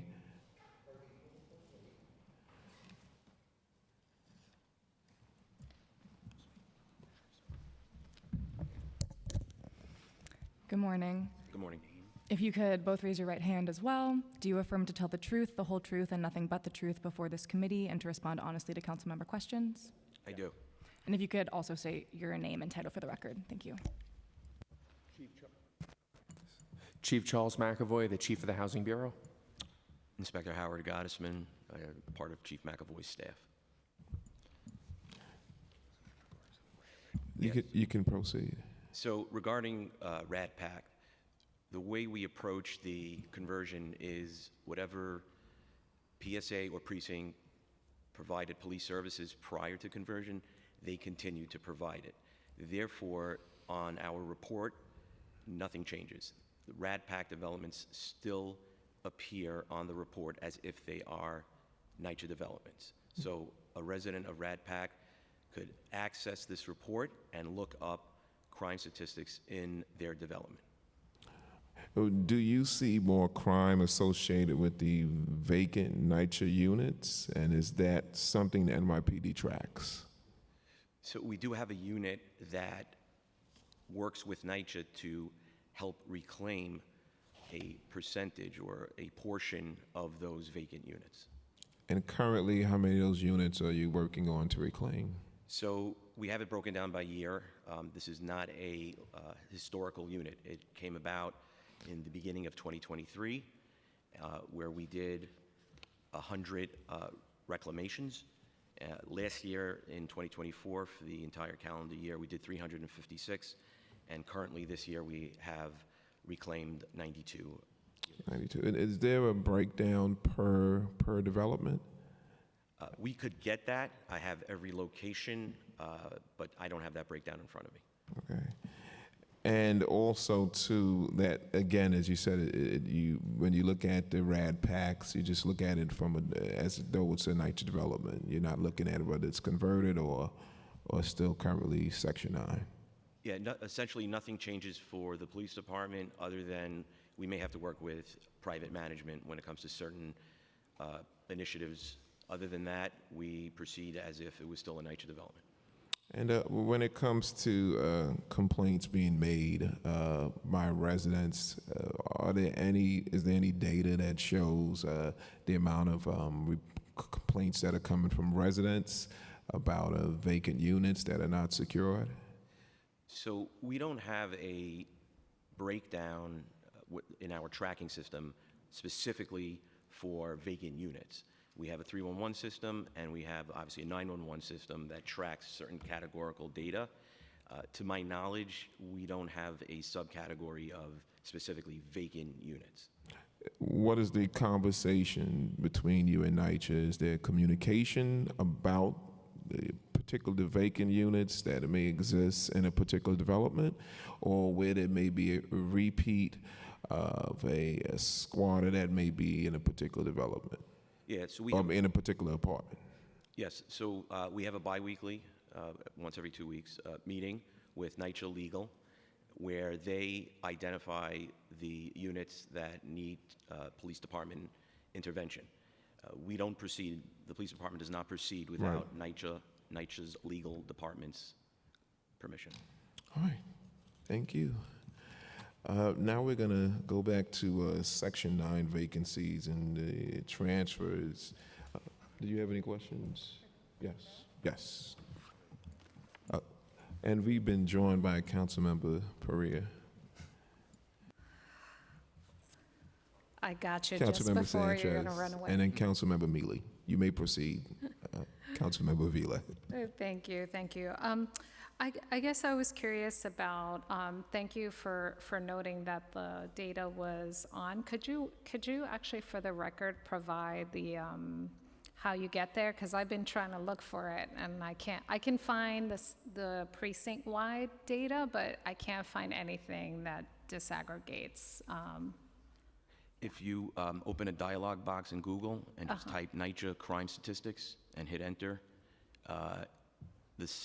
the top search, just click on it, a PDF will pop open. That's a 36-page report with all Great. the data. Thank you. Thank you for that. That's helpful for the record as the public is watching and wanting to get access. In terms of, can you talk to us about crime victim services data, how, as it relates to NYCHA residents, how is that data utilized, and are you engaged with NYCHA around it? I'm sorry, can you just Are you rephrase? collecting any data around the services that are provided to crime victims in NYCHA? Provided by who? The agencies that should be providing crime services, like I know you partner with Safe Horizons. Are you tracking any information related to victims of crime in NYCHA? Well, I mean, the second question was a different question. Yeah. I'm trying to give you a couple different ways to approach it. Right, so your first question, to my knowledge, we're not tracking what other partner agencies or non-for-profits are doing. Every once in a while, there may be a mention of it in a dialogue box somewhere that Safe Horizon is on scene or working with a victim. But as far as tracking their information, that's something we don't do. Okay. Your second question is a much broader question, and the answer is essentially yes. Of course, we're tracking victim information. That's what. Right. So you're tracking demographic, but not necessarily referrals or partnerships. And maybe this question is also for NYCHA. What is NYCHA doing with data for crime victims in terms of providing support? I guess it's an area, for context, it's an area that we find very challenging, where folks are just kind of left with no real services. And so we're trying to discern from various perspectives, how are we doing better at providing comprehensive services to victims of crime? So how does NYCHA engage with this data and referrals for services when residents are victims of crime? It depends, really. We don't always know when our residents are victims of crimes. When we do, we make connections through our Family Partnerships Department. So when we get notified of criminal or police activity on our property, we follow up with the family through Family Partnerships Department and ask if there are resources or services that they can be connected to. And sometimes they accept and sometimes they do not. Got it. Okay, so you're, I guess, just managing as you see fit. But does NYPD talk to NYCHA about these kinds of stats and the type of services that are provided to people? Not on a case-by-case basis. However, through our emergency management services, we're notified when there's police activity on our properties, so that we can coordinate any type of response, such as, if a door is forced and we have to fix a door, or if there's some type of activity that we need to clean up afterwards. And so as part of those notifications, we do Family Partnerships follow-ups to check in with the family and find out, if they need any resources. Do either of you hold data around, I guess, satisfactory service? If someone particularly is a victim of crime, does either agency go back to the person and say, do you feel like you received adequate support? I think it depends on the specific individual cases. So for example, in a domestic violence case, yes, we will continue to check in on the person. We have to do check-ins to make sure that they are still safe, that the orders of protection are being respected, that they have access to the resources that they need. When someone is also brought down to the precinct, If you're talking to an SVU detective, if you're talking to a DV detective, they are aware of different organizations as well, and we have posters inside the precincts that also tell people what services are accessible. So I think it depends on the specific individual facts of the case. But aggregate data you hold around that is the question? I don't believe so, but I can certainly double check. Okay, thank you. Thank you. Now we're going to proceed back to Section 9 vacancies and transfers. And the current backlog of vacant units started several years ago, from December 2021 to December 2022. The number of vacant units increased from 490 units to over 3,300. Can you explain what caused that dramatic increase? Yes. The primary reason for that increase was the change in the city's lead law that reduced the threshold for lead, and as part of that, we needed to make changes in our program in order to address that. That included reformulating our XRF machines, which are the lead testing equipment that we and HPD use to test for lead. So we had to reformulate those machines. We had to scale up a new program. We also had to go back and retest at the new 0.5 level when we had been testing at the 1 level previously. And so all of that did require a change in our program and did delay and create a backlog that we had to go back and deal with. And again, we use that as a critical marker to say ensure that we are testing all apartments for lead and asbestos as part of the turnover process. And it was at that time that we really ensured that every unit was getting through that process at the start. And so that did create some of the backlog.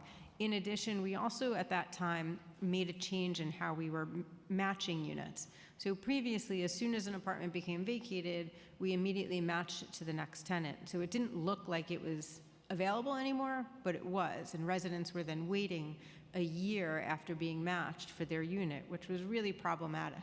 And now we've aligned our policies to match private sector landlords, where you don't see an apartment until it's ready to be occupied. You get to see a newly completed turnover apartment that's really ready for you to move in, and so that you can make a decision whether you want to move in based on what you're seeing. So now we match only after the apartment is finished with the turnover process and ready to be occupied. And so that did delay, in that year you see that more apartments seemed available because we were no longer matching right away. And from April of 2024 to April of 2025, the number of vacant units increased by an average of 75 units per month. Can you explain what is driving this increase? I can't exactly reconcile to that specific increase, though I can say we have significantly increased our turnover process. So again, in calendar year 2024, we turned over 52% more units than we did in the previous year. And so we have worked year over year to increase. We're doing now 535 units a month. And that increase in turnover is adding significantly to the apartments that are matching and getting people moved in. However, the total number of vacant units isn't going down because about 60% of the new move-ins are transfers. So for 60% transfers means that when someone moves in, another apartment becomes vacant. So it's very hard to get that total number down because of that. Okay. Well, the average turnaround time for a vacant unit tripled from 120 days in December of 2021 to 360 days in April of 2025. Can you explain the reason for this increase and what steps NYCHA is taking to reduce turnaround time? Yes, the reason is all of the environmental work that we have been performing on the apartments that was not previously done. And since 2024, from May of 2024 to May of 2025, we've reduced the turnover time by 25%. Okay. And can you also share the average time for each stage of the turnaround process, including the lead testing, the abatement, the asbestos testing, the abatement, general repairs, and final inspection and approval? So lead and asbestos testing and abatement take typically 4 to 6 months, depending on the level of abatement that's required for each of those hazards, and if both are positive. In some cases, you may have one and not the other positive. So it really varies. However, those are the first steps in the process. So we do not allow skilled trades or other staff to come in until the apartment is cleared of both of those hazards. And then you have to remember that our apartments are typically occupied for 25 years. So there's extensive wear and tear and extensive trade work that needs to be done as part of the turnover. We typically have plaster, painting, tiling, new carpentry that has to get done. We're also only doing turnover work as part of overtime.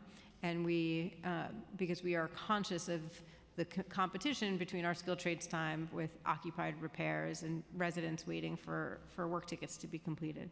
So we are doing the turnovers as fast as possible via overtime, and there is limitations in our ability to spend overtime. So that is part of the reason why it can take 352 days to get done. And what is the average wait time for new applicants, regular priority transfers, and emergency transfers?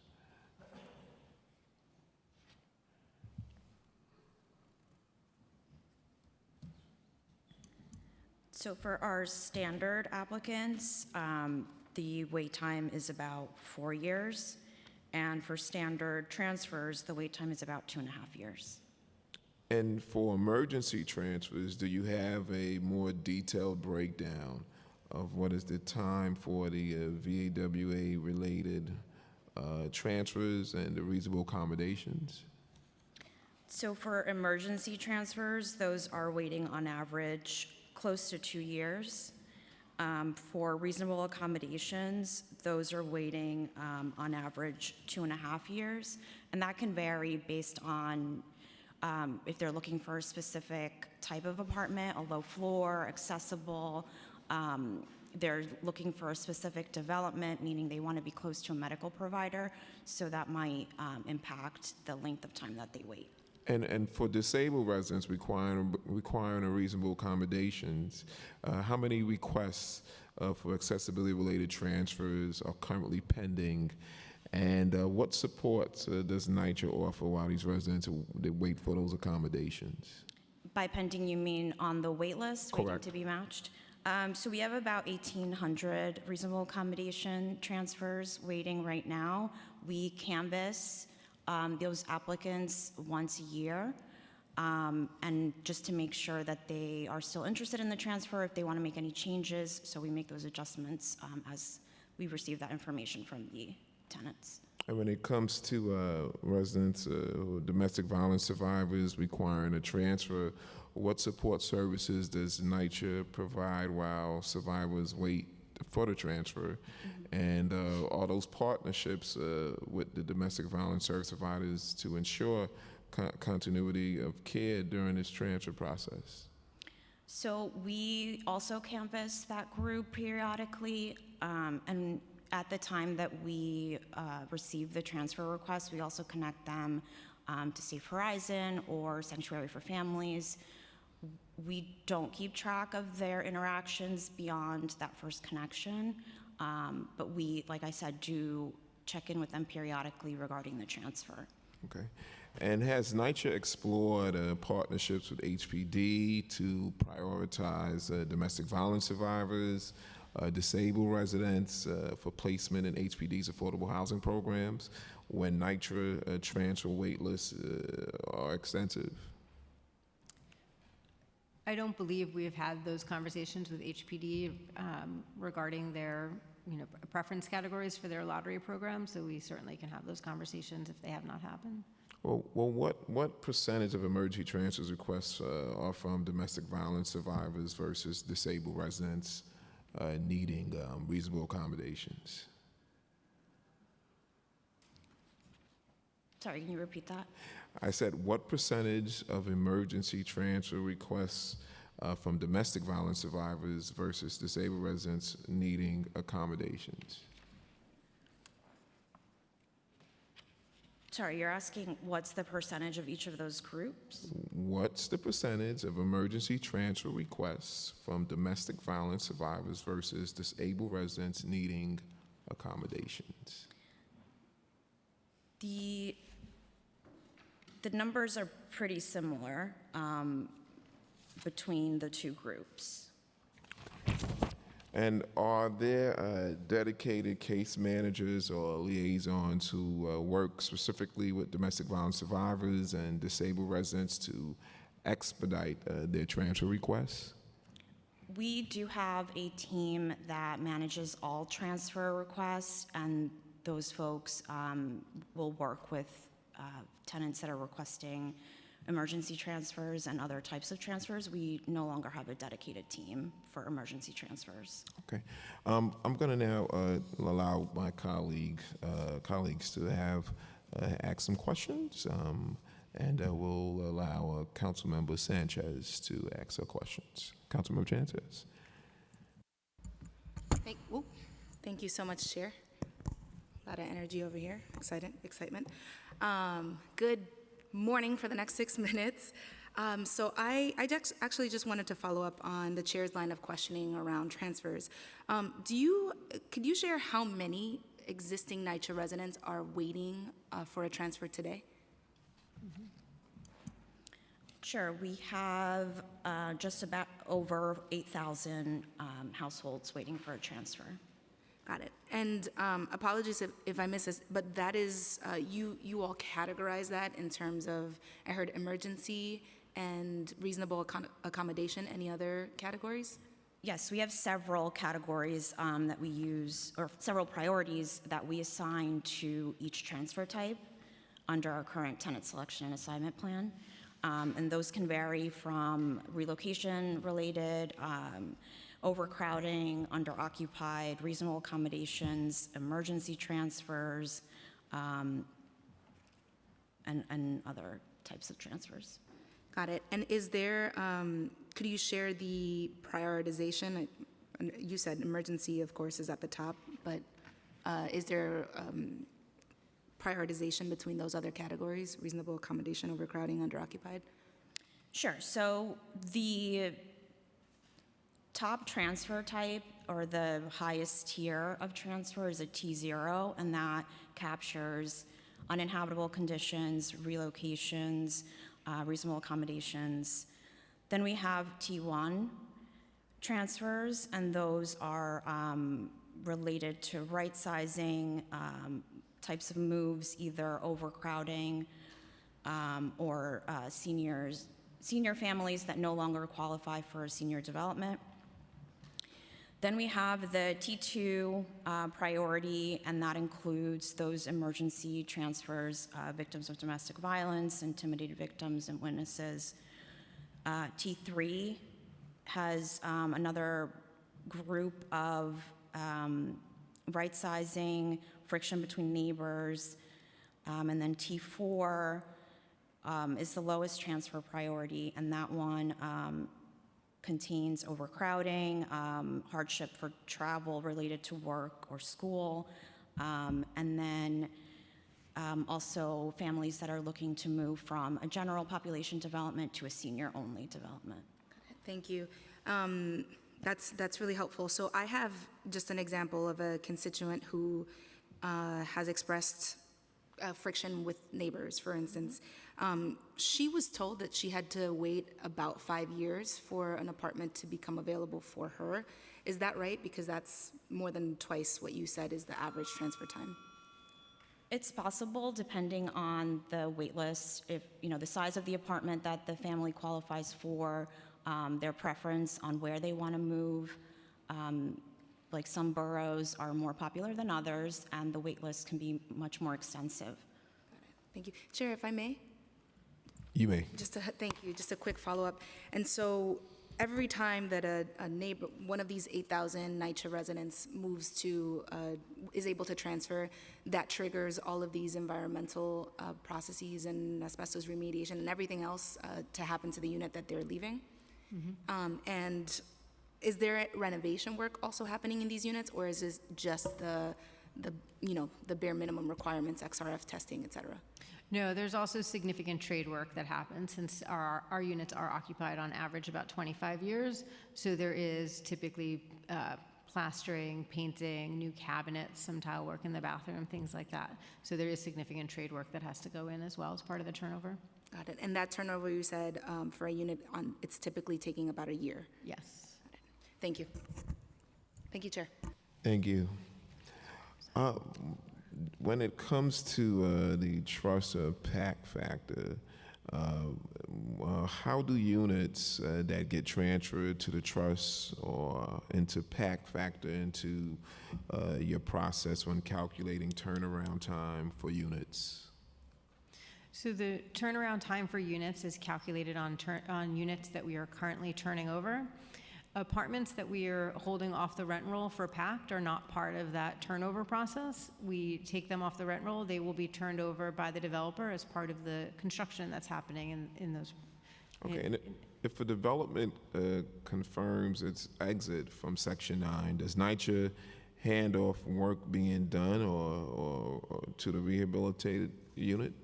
Yes. To rehabilitate a unit? That would all be done as part of the reconstruction and modernization scope that the developer would be proceeding with. How's that information shared? The PACT program under our real estate development department oversees that construction process. Does NYCHA maintain vacancy or transfer-related information pertaining to a unit once it exits Section 9? We're not tracking that information. However, our real estate development department receives updates from the developer. I'm not sure if turnover time is something they review, but we can certainly ask them. Well, the reason why I think that's important is because, when you have tenants who may have the domestic violence issue, and we just don't want to make sure they're being lost in that. And it seems as though that's taken place when a domestic violence victim is waiting for a transfer. And when the conversion takes place, it seems like they're totally lost in the shuffle. And we want to know, why has that been taking place?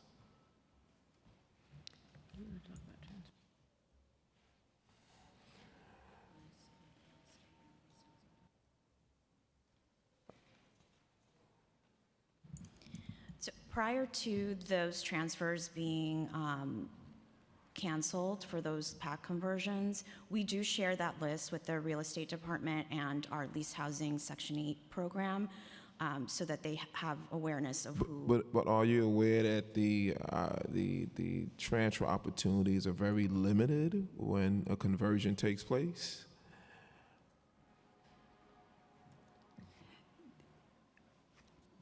Are you aware?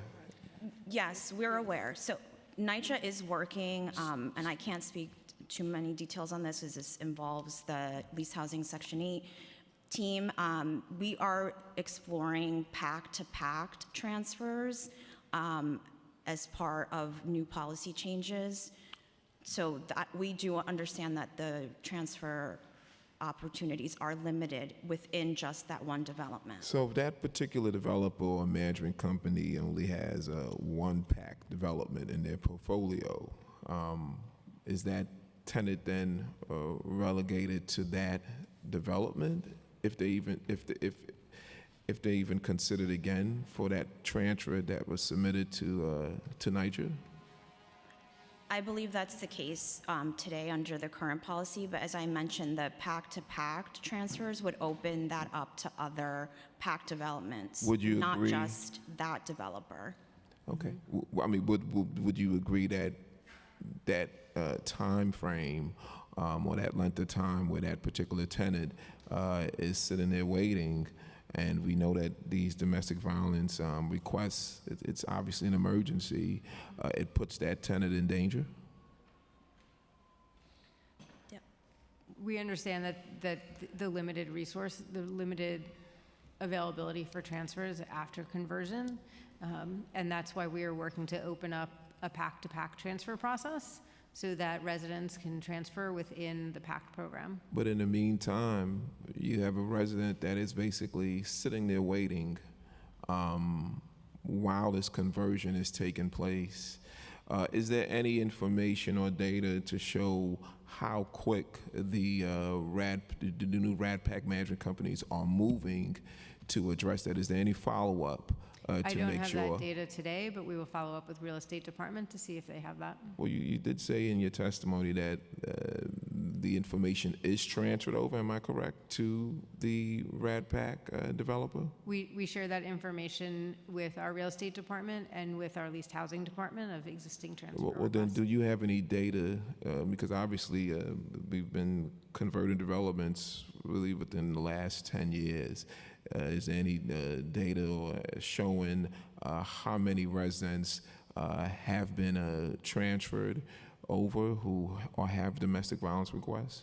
I don't have that information with us today, but we can certainly follow up. I also want to clarify that once a development goes through the PACT process and is reconstructed, their turnover process will obviously be much faster since they've already done the lead and asbestos work. Their occupancy isn't as long anymore. They just had a complete modernization. So I don't have that data with me, but we will follow up with real estate as to what they collect from the PAC developers, if they collect that information. But I would know that there would be a faster process since they've just gone through major construction. Can you provide us with an update on the vacancy readiness program? Yes, so the city's funding for, that is provided, which we are very grateful for, in city fiscal year 25 is approximately $39 million in expense funding and $36 million in capital funding. The capital funding is used entirely to support the asbestos abatement program, and the expense funding is used for the turnover work, the trades work, and other aspects of it. And so that funding is just a portion of the funding that is needed in order to do all the turnovers that we're doing. We estimate it's about 20% of our total cost of turnovers. Okay. How is NYCHA monitoring and evaluating the effectiveness of its process in relation to turnover vacant units and getting people off the wait list? So on the turnover side, operations review, we have extensive performance management that we've instituted with our teams in operations in order to review the work. We are tracking information on a daily basis, and that is how we've been able to ensure that we've been increasing our productivity in this area by over 50% in the number of turnovers we're doing year over year. We're tracking vacant available units, moving through each step of the process in order to make sure staff are responding. However, again, most of that work is being done through overtime, and so there is limited capacity in order to complete work. As far as the selection process, as I said, we've changed our policies so that selections are not done until the unit is ready for occupancy. Right. And so once it's completed on the turnover, it hands back to management, and management will run the selection and choose a tenant and then take it through the lease-up process. Okay. And in relation to work on vacant units, what specific training do property managers receive on communicating with prospective tenants and coordinating repair schedules and other customer service standards? So because we are not selecting until the work is complete, there is no coordination with a prospective tenant during the turnover process. Okay. What quality assurance measures exist to ensure that vacant units are properly repaired before tenants move in? Our quality assurance department is reviewing a sampling of vacant units. In addition, they've also been instrumental in helping to train property management staff on performance of the turnover work. And so we work closely with our partners in quality assurance to ensure that, if they're finding deficiencies in the work, that's brought back to property management and the skilled trades in order to retrain or correct deficiencies. I have multiple examples where tenants have been given a transfer and they've moved into an apartment that is still in disrepair. Are you familiar with those instances? I am not, but I'm happy to follow up on any specific cases that you can share with us so that we can make those corrections. And when those instances do take place, how quick is the response to correct those deficiencies in that apartment? I'm not familiar with those cases, but I'm happy to follow Well, up. I'm talking about overall, like what's the, how quick does NYCHA move to correct those deficiencies in the department? It depends on what kind of deficiency we're talking about. If it's a new work ticket, if it's something that needs to be corrected prior to move-in, if it's something that's after they've been in the apartment a little bit and it's a standard work ticket, I really can't say a time, but I'm happy to follow up on any specific examples that you have. Well, I mean, I'm just hitting at the quality of insurance and the fact that they say that it's quality assurance, but it's not happening on the ground. Tenants are moving into apartments, and they're still plagued with major issues. And then they're already in that apartment, and then when they're putting in tickets and they say, "Well, I'm in the new apartment, we're having these issues or concerns," NYCHA is not moving as quick to prioritize to make sure that those issues that should have been corrected. So that, again, it's hitting on the fact that what degree of quality assurance is really being done by NYCHA. Again, I can't speak to those specific examples. What I can say, it's possible that someone moves into an apartment and then immediately experiences a leak from above. Remember, we have an $80 billion capital needs gap, and so there are issues in all of our buildings everywhere. So somebody could move into a perfectly good apartment, experience a leak from above that same week, and have an issue that needs to be corrected. Happy to follow up on any specific cases. Our typical maintenance response time right now is about 3 days. So if someone puts in a work ticket, we will send a maintenance worker to identify the problem and schedule any follow-ups that are needed. Okay. The Federal Monitor on April 2025 quarterly report mentions that NYCHA completed a project to create a consolidated report card dashboard and incorporate a streamlined set of key performance indicators, which is a KPIs, to document NYCHA's properties performance. Are vacant units and work on such units, including turnaround time and transfer placement, captured? Is it captured in NYCHA's the KPIs? So we have a vacant unit dashboard that we use in operations to track the work that we're performing. I don't recall now if that's part of the report card, which is still being finalized. But we do have a dashboard that we use to monitor performance. As I mentioned, we're tracking on a daily basis with our teams in order to make sure that our work is moving as efficiently as possible, and that's what's led to a 52% increase in our turnovers this year. Okay. Well, how are NYCHA's vacant units represented or evaluated? I'm sorry, can you repeat the question? How are NYCHA's vacant units represented or evaluated? Evaluated in what way? In the dashboard. So we are tracking on a development level how many vacant units we have. We're confirming that the move-out work order was created. Once the move-out work order is created, it should immediately create a work order for lead and asbestos testing. And so then we make sure that it's moving through each of those processes as efficiently as possible. So is the testing scheduled? When the testing was scheduled, did it occur? What were the results? If they test positive, is the abatement then scheduled? Once the abatement is scheduled, has it been completed? Did it go through its quality assurance check? Once it's completed, are the skilled trades then, work orders then set up and scheduled? So we track it to make sure it's moving through every step of the process. There have been reports of tenants who were approved for a transfer to a development before it was converted to PAC. But when they had their approval canceled after the development was converted, how many of those tenants has this happened to? We don't have that information right now. We can get back to you on that.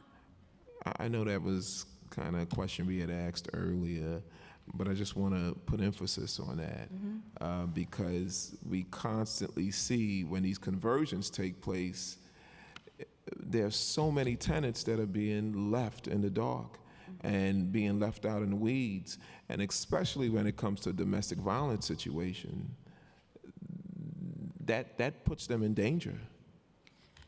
And we do reach out to every transfer in the system prior to the conversion in order to work with them and see if there's another development that we can reassign them to, whether they want to change their preference category to a specific development or a different borough. So we do outreach to every single transfer in order, ahead of the conversion, in order to make sure they're aware of what's happening and select a different preference in order to preserve their transfer. So then if you do that, then what are the numbers? Is there any data showing how many of those tenants you've reached and how many those tenants have been transferred before the conversion has taken place or before they have signed the Section 8 lease? I don't believe we have that data with us today, but we will follow up with you. Well, can you share what recourse has been offered to these tenants that had they were previously approved for transfer applications and where they were canceled? So prior to canceling them, we do reach out to them, as Eva said, to see if they're interested in changing their location, the wait list that they are on. So in order to try to expedite their transfer out, because of our tenant selection and assignment plan and the availability of apartments, we can't always transfer folks out even in an emergency or even domestic violence situation because we adhere to the tenant selection and assignment plan. Well, I mean, you can understand and hope see how that adds insult onto injury when they're in a Section 9, when they're still in Section 9, and then when a conversion takes place and they're totally just left in the dark or just lost in the weeds when it comes to that transfer. Why hasn't NYCHA established at least where there's some type of priority list given to the RADPAC converted developer, and where it's some degree of pressure applied on these developers or this new management company to make those transfers? As we said before, we do provide those lists of tenants that are in a domestic violence situation. Well, I'm not. Okay, the actual transfer of those lists, I hear that, but I'm talking about then once that list is transferred over, where's the oversight from NYCHA to make sure that that those transfers are being honored? We will follow up with our real estate department and get back to you with an answer on that. And the reason why I continue to bring this up, because some of these developments take close to 3 to 4 years to go through a rehab.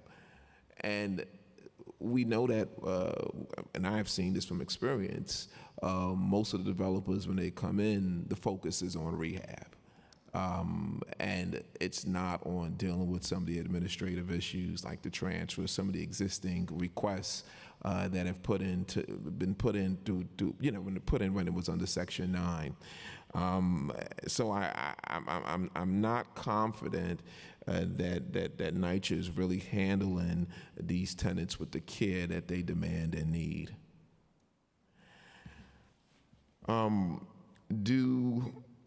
Do you keep track of these tenants and with the list that you do transfer over to the new developers that are coming in?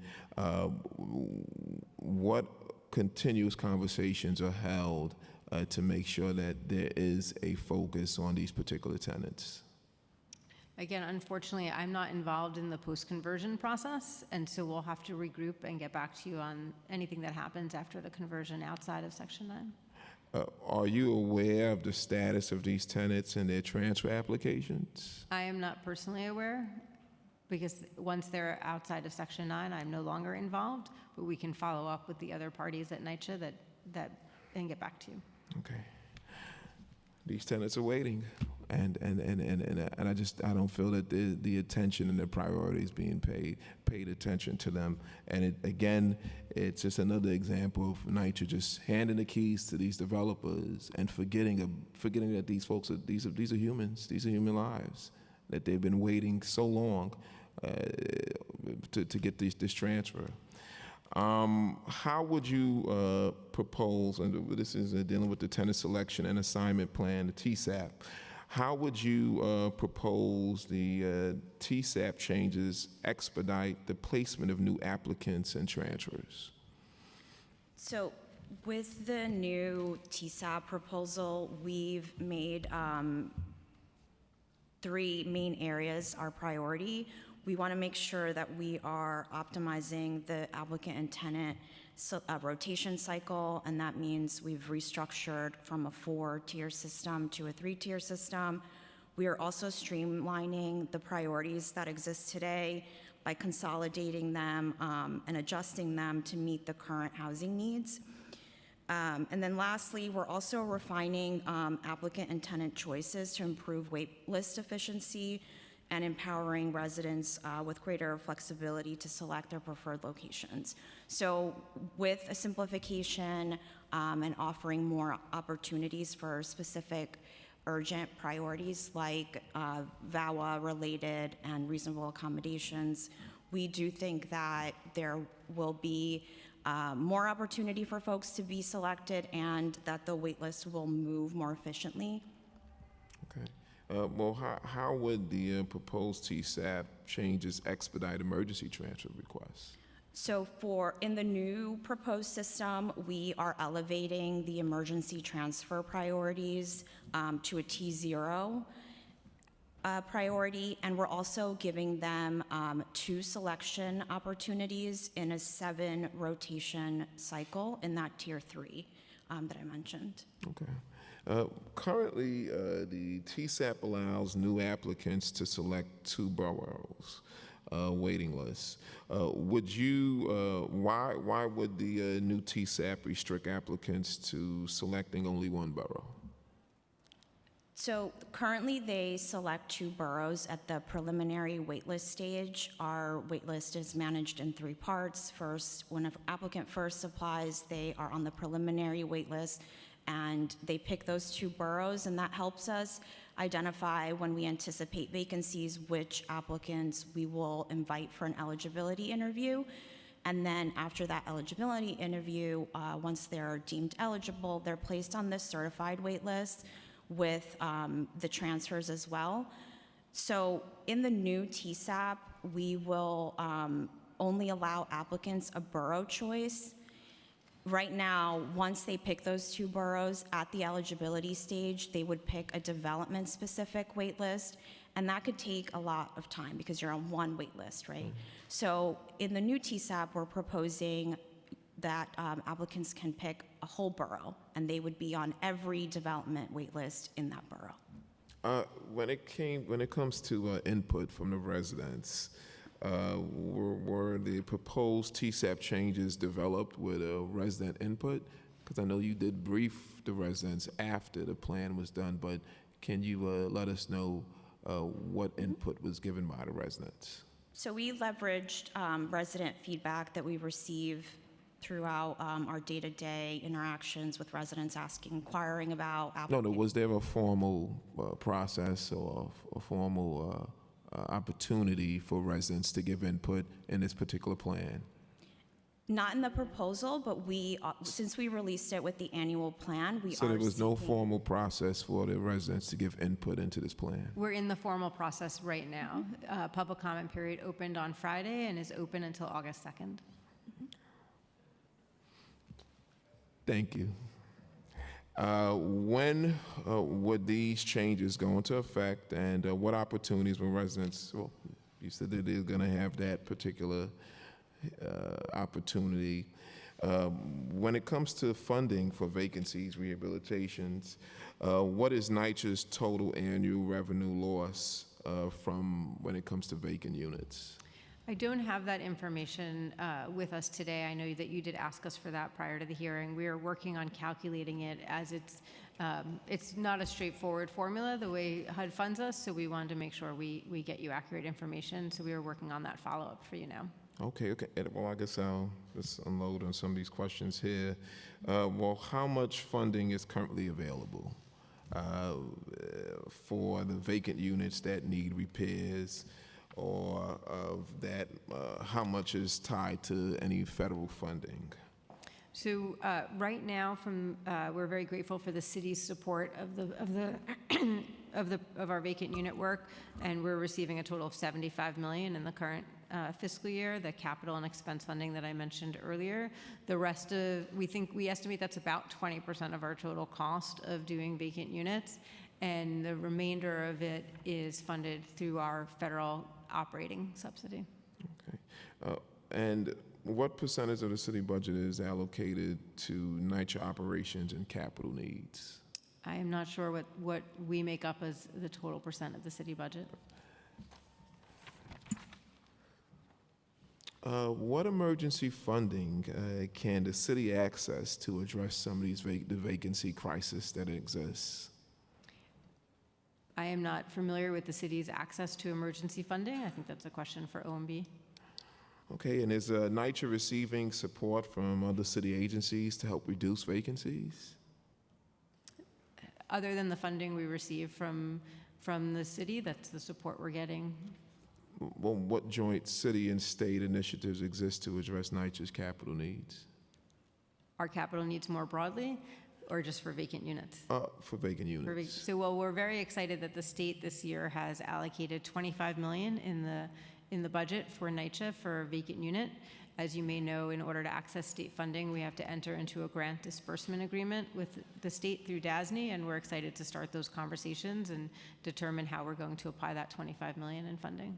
And has the city considered creating dedicated city funding positions for the vacancy turnover? I think that's a question for the city. How many NYCHA positions are currently vacant? I don't have our staffing vacancy with us, though we don't have a large vacancy. We have improved our ability to rehire, and so right now we are filling frontline positions, I think in around 40 days.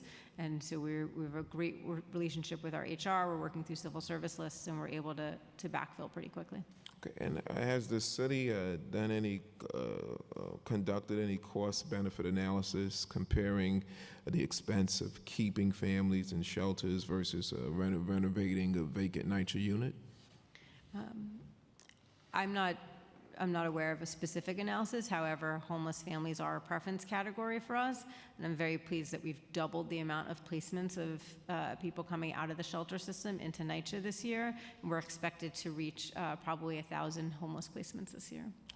Okay, has the mayor set any specific targets for reducing the vacancies, and if so, what are they? We don't have a specific target for reducing our vacancies. We're just working to improve the process and increase productivity as much as possible. Has the mayor declared NYCHA vacancy reduction a top priority for this administration? I'm not aware of that, but he's asked us to work on these issues. The allocation of the funding, both expense and operating through OMB, is a representation of the priority of this program. Okay. And how are tenant participation activity funds being impacted by vacancies? And what information is being provided to the tenant association presidents for these impacts? Yes, tenant participation funds are allocated based on occupied units, and so there is an implication for TPA funding overall. If a resident lead, I believe resident leaders are given their TPA allocation with the number of vacant units that it's based off of, or occupied units that it's based off of. And so we do share that information with resident leaders, and if anyone has not received it out there, we're happy to share it again. Okay. Councilmember Vilas. Thank you, Chair. Just to follow up, I think I may have missed it. In terms of the cities, I'm delighted to hear that the state is investing in vacant unit readiness, finally. In terms of the overall capital commitment to NYCHA, what percentage does the city's commitment to the vacant unit readiness make of the capital dollars? I'm sorry, I don't have our total capital budget with me today. Okay, could you report back? Yes. Because I'm sure it will reflect the commitment to actually getting the units back online. Though I will say our capital program, the city's capital funding that we're getting is being used for the comprehensive modernization program, as well as significantly for the lead abatement program, which are two critical issues in reducing vacancies. Particularly because we have a monitor that is closely focused on making sure that we meet those metrics. But yes, however, it probably pales deeply in comparison to the investment in RadPac, just writ large. Paltry investment. In terms of, I just wanted to go back to Red Hook. So the transfer for the houses, so we have 149 families with approved transfer requests, but who are waiting for a vacant unit. We have 285 vacant units and a whole host of others in the other categories that are temporarily and all that other stuff. If the whole pot for Red Hook houses is 323 units vacant. So of these 149 families that have their approved transfer requests, we have 59 families in overcrowded conditions, 34 survivors of domestic violence, and 31 families for disabilities. With each of these categories, when can we expect families to be placed in a unit? It's difficult for us to provide an exact time frame for when a family will be matched to an apartment because there are a lot of different factors that come into play. When we match a family to an available apartment, the priority that they're assigned is a major factor, but the apartment, the bedroom size, the location, if they're looking for a lower floor or an accessible unit, that can really impact the amount of time that they wait for to be matched to an apartment. So in terms of the 285 units that are sitting vacant, can you give me a breakdown of why they are vacant? It's the same general categories as I mentioned earlier between permanent and temporarily off the rent roll. No, but those are accounted for, actually. Okay. These are the ones that are just vacant, no designation, just vacant. Then they're just waiting for us to get to them to do the turnover work. So And we- how we long, may- we do have how a long is that backup. going to take, given we have 34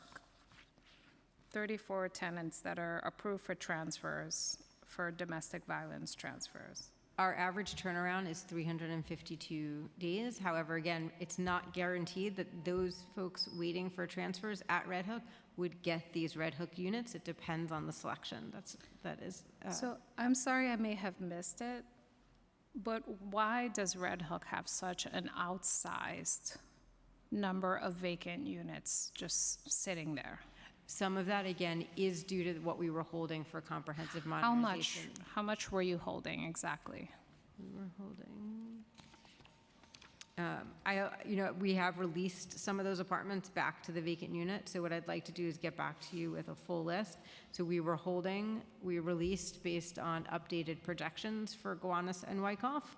And when we release it back to the vacant available, it means that those units are now in the backlog to be turned over. We're still holding some small amount there. So I'd like to get back to you on exactly how much we were holding previously and how much we're holding right now. Yeah, Gowanus, as far as my list is concerned, that was provided by your data. Gowanus is holding 70 temporary apartments, and then Wyckoff is holding 46. And Red Hook is sitting on 145 east and 140 west. This has to get addressed. This is incredible. I will follow up with you. When we have 125 people, 149 waiting for transfers, I'm actually at a little loss for words. Are any of the units that NYCHA is currently holding related to the Brooklyn Marine Terminal? No, not that I'm aware of. Are any of the units that are currently being held vacant in Red Hook being held for RadPac conversion? Not that I'm aware of. Okay, thank you. Thank you. When it comes to PAC vacancies and transfers, how many vacant units are across the PAC portfolio? I do not have data on the PAC portfolio with me today. Well, how does NYCHA exercise oversight of vacant PAC units to ensure that they are rehabilitated and occupied in a timely manner?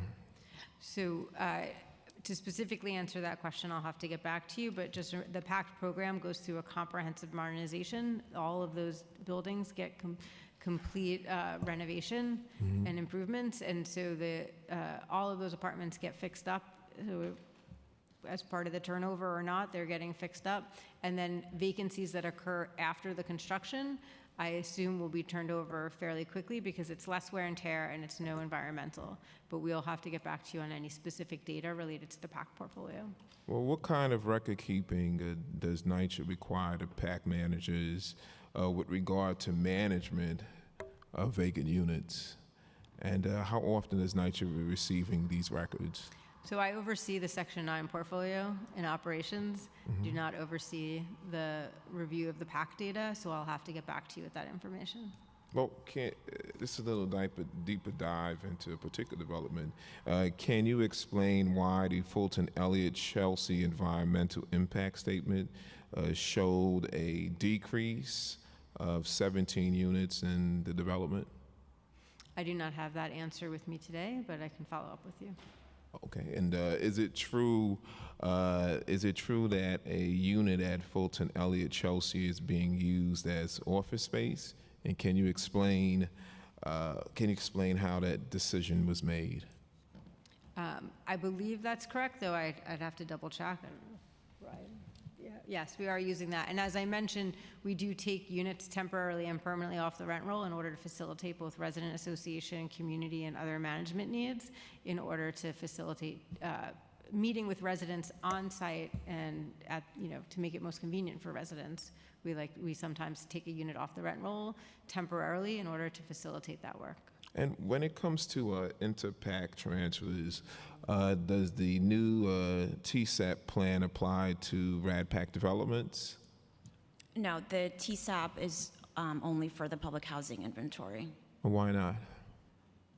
Well, those would be governed partially by Section 8, and there's a Section 8 administrative plan that would govern rules and regulations around the Section 8. Well, can you give us an overview of NYCHA's new inter-PAC transfer policy?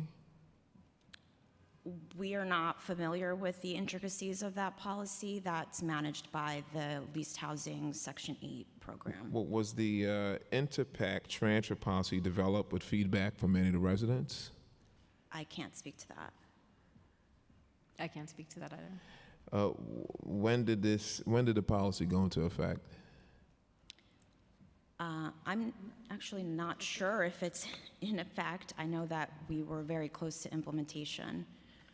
Well, can you explain how the inter-PAC transfer policy differs from the TSAP or transfer policy from Section 9?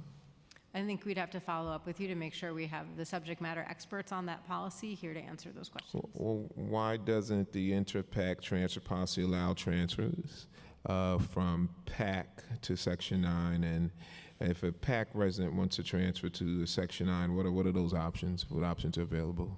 It would be a new admission, so that once they sign their Section 8 lease and they become a Section 8 resident, they're no longer a Section 9 resident. Okay. And so why can't a PAC resident request a transfer to a specific development or borough? Within the Section 9 program? Yeah. They can apply as a new public housing applicant and be placed on the... But not as an existing? Are you saying prior to... Well, prior to the conversion, yeah. Yes, they can submit a transfer, but when it comes to the conversion date, as the conversion date approaches, if that tenant is not going to be reached, that's when we cancel their transfer. Well, NYCHA's website says that the inter-PAC transfers are limited to the following transfer categories. One, a court action, intimidated victim, intimidated witness, a VERA 24-hour life-threatening, housing quality standards violations, fire, natural disaster, reasonable accommodation, which is to a larger unit, lower floor elevator. Why are the Interpack transfers limited to just those categories?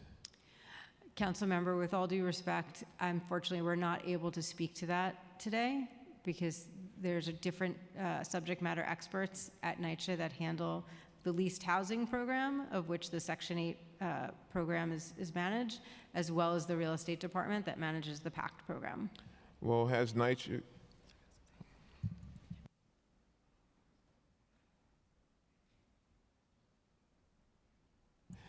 I just want to get this on the record. So Understood. Maybe if you find the answers or information, you can tender it to us. Or has NYCHA considered creating a cross-portfolio transfer system that would allow domestic violence survivors or disabled residents to access units across Section 9, PAC, or trust, and potentially affordable housing provided by HPD in order to reduce the wait times? We are exploring policy options to allow Section 9 and Section 8 NYCHA that are managed under NYCHA to transfer across programs. And does the Interpack transfer policy apply to tenants who requested a transfer prior to the development being converted to PAC?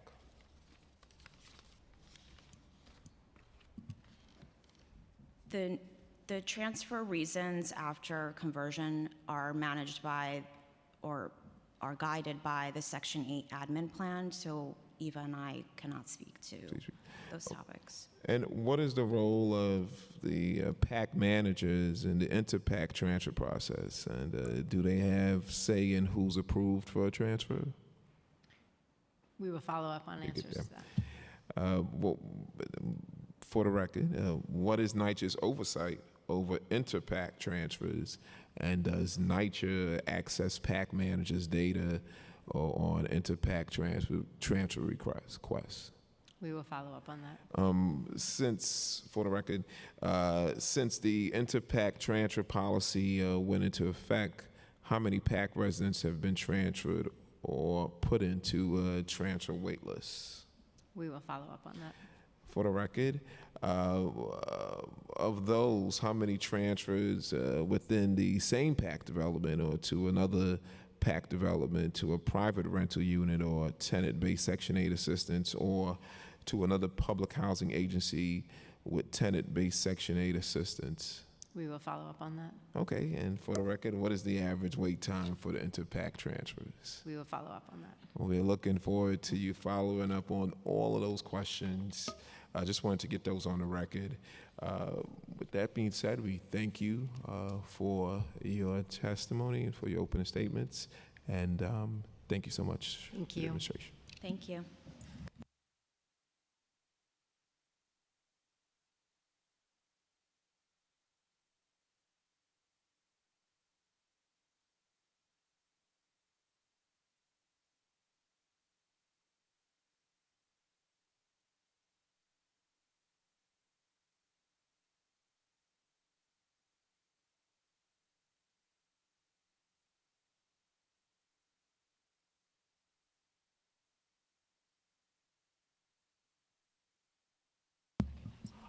We've been also joined by Councilmember Salamanca, who is with us by Zoom.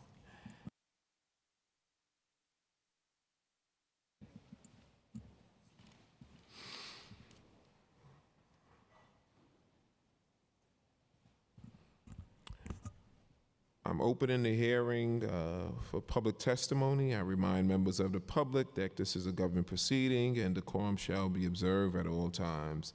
As such, members of the public shall remain silent at all times. The witness table is reserved for people who wish to testify. No video recording or photography is allowed from the witness table. Members of the public may not present audio or video recordings as testimony but may submit transcripts of such recordings to the Sergeant of Arms and for inclusion into the hearing record. If you wish to speak at today's hearing, obviously, please feel free to fill out the appearance card with the Sergeant of Arms and wait to be recognized.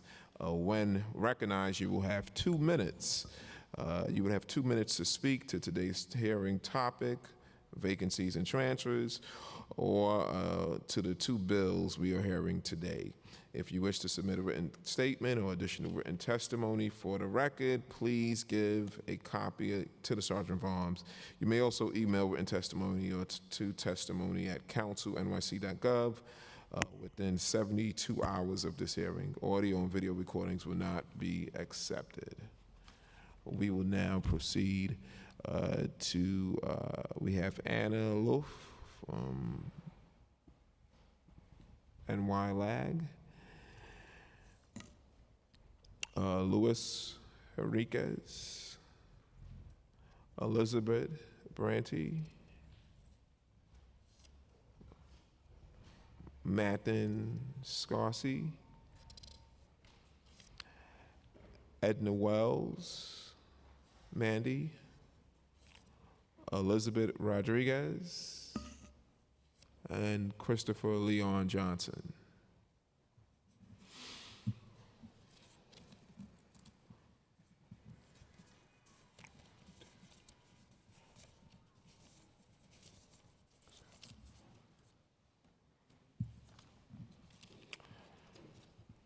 Good afternoon. You may proceed.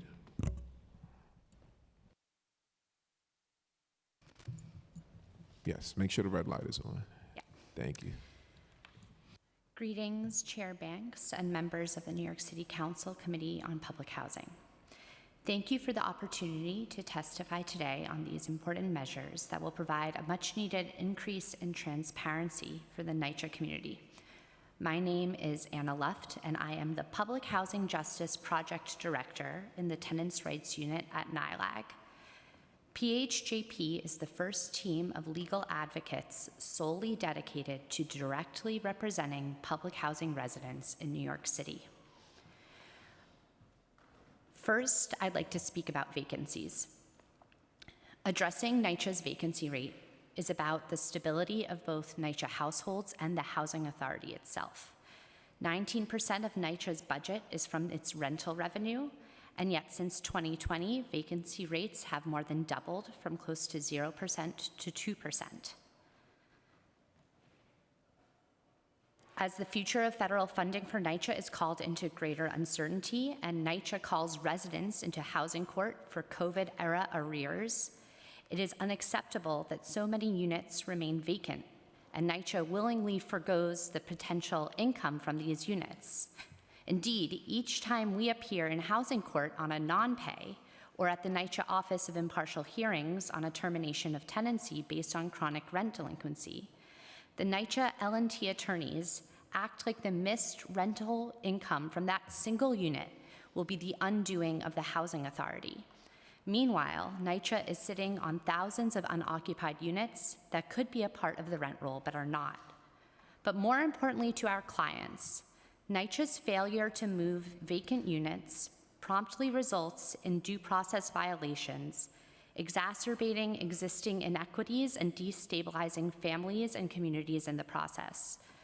NYCHA residents seeking transfers based on overcrowding, it's fast.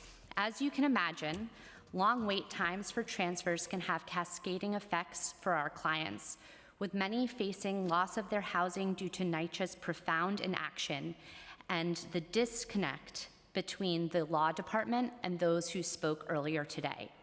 By way of example, we represented Mr. S in a termination of tenancy based on allegations that he was failing to occupy his apartment. However, the only reason he was not in his apartment was because he was wheelchair-bound in a nursing home and the facility would not discharge him until he was transferred to an accessible unit. The NYCHA Law Department insisted on continuing to prosecute this case even after they were aware of that.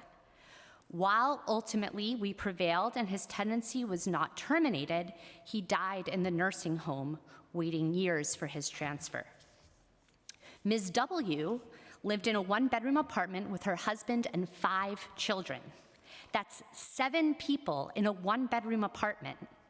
In addition to the severe overcrowding, she had also been assaulted in the development and requested an emergency transfer on that basis. Finally, the physical condition of her apartment was so deteriorated that ACS opened an investigation for her family and made a referral directly to NYCHA, stating that the apartment conditions and overcrowding were unsafe for children and they needed a transfer. 30 seconds to wrap it up. All right.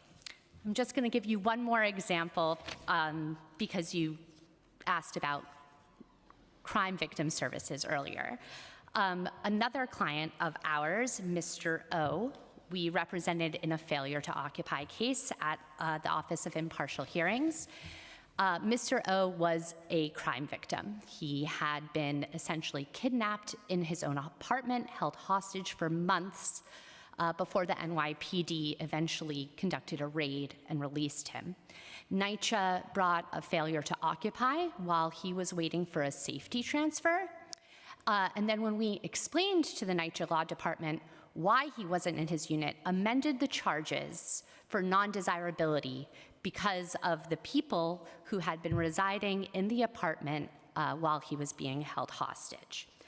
I offer this very abbreviated testimony, you have my longer testimony there, to emphasize that there needs to be a stronger connection between the policy presented by the NYCHA executives earlier today, the law department, and our clients' actual due process rights.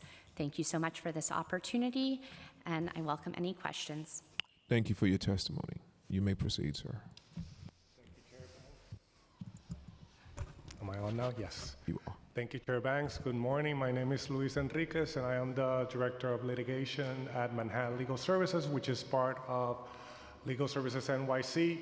I'm also one of the authors of the report that you mentioned in your opening remarks. My organization published a report in December 2024 in which we intended to shine a light on who we are talking about when we are talking about transfers and vacancies and those folks who are on the wait list, right? The grim, unacceptable, and thank you, Chair Banks, for using the word unacceptable also in your opening remarks, because when we're talking about 2,000 DV survivors who on average are waiting 800 days, 797 to be exact, for a transfer, or when we're talking about 1,700 people living with disabilities who are waiting 400 days for a transfer, the first thing we need to say is that that is unacceptable, right? We can then talk about the policy and what do we do next. I was hoping actually this morning to hear NYCHA start their testimony saying that the reality faced by survivors of domestic violence and by people living with disabilities is unacceptable. They didn't do that, right? In the interest of time, I'm going to cover just a few highlights from my testimony. One thing that wasn't mentioned this morning, I heard NYCHA COO talk about various reasons for why the turnover rate has spiked up in the past 5 years. Page 3 of my testimony, I have a graph here. FY20, 98 days average turnover rate. FY24 rose to 424 days. During that same period of time, and that is the graph on the bottom, staff vacancies, specifically in the division that handles apartment turnover, the ATAT, and we had Sylvia Audi here this morning, who is the director of that department. Staff vacancies rose from 5 vacancies to more than 2,000 vacancies in that same year period. Cumulatively, over 6,000 staff vacancies in the division that is entrusted with turning over apartments. So there is a near perfect correlation between NYCHA bleeding staff, the staff that are entrusted to turn over apartments, and the average turnover rate spiking up in the past 5 years. And this point goes a little bit into intro one round from Councilmember Aviles. We think that legislation would be beneficial to NYCHA tenants because it will increase accountability and transparency for NYCHA to publish how many apartments are vacant and the reasons why. We would suggest that that bill go further and force NYCHA to say not only the reason why apartments are held vacant, but what efforts NYCHA has expended in the past calendar year to make sure that those apartments are turned over. So for example, when it comes to the understaffing that I just mentioned, NYCHA should not just say in their report, this amount of apartments are vacant and we have this many thousands of positions that are vacant. NYCHA should also say, what efforts did it took in the past calendar year to refill those vacant positions, right?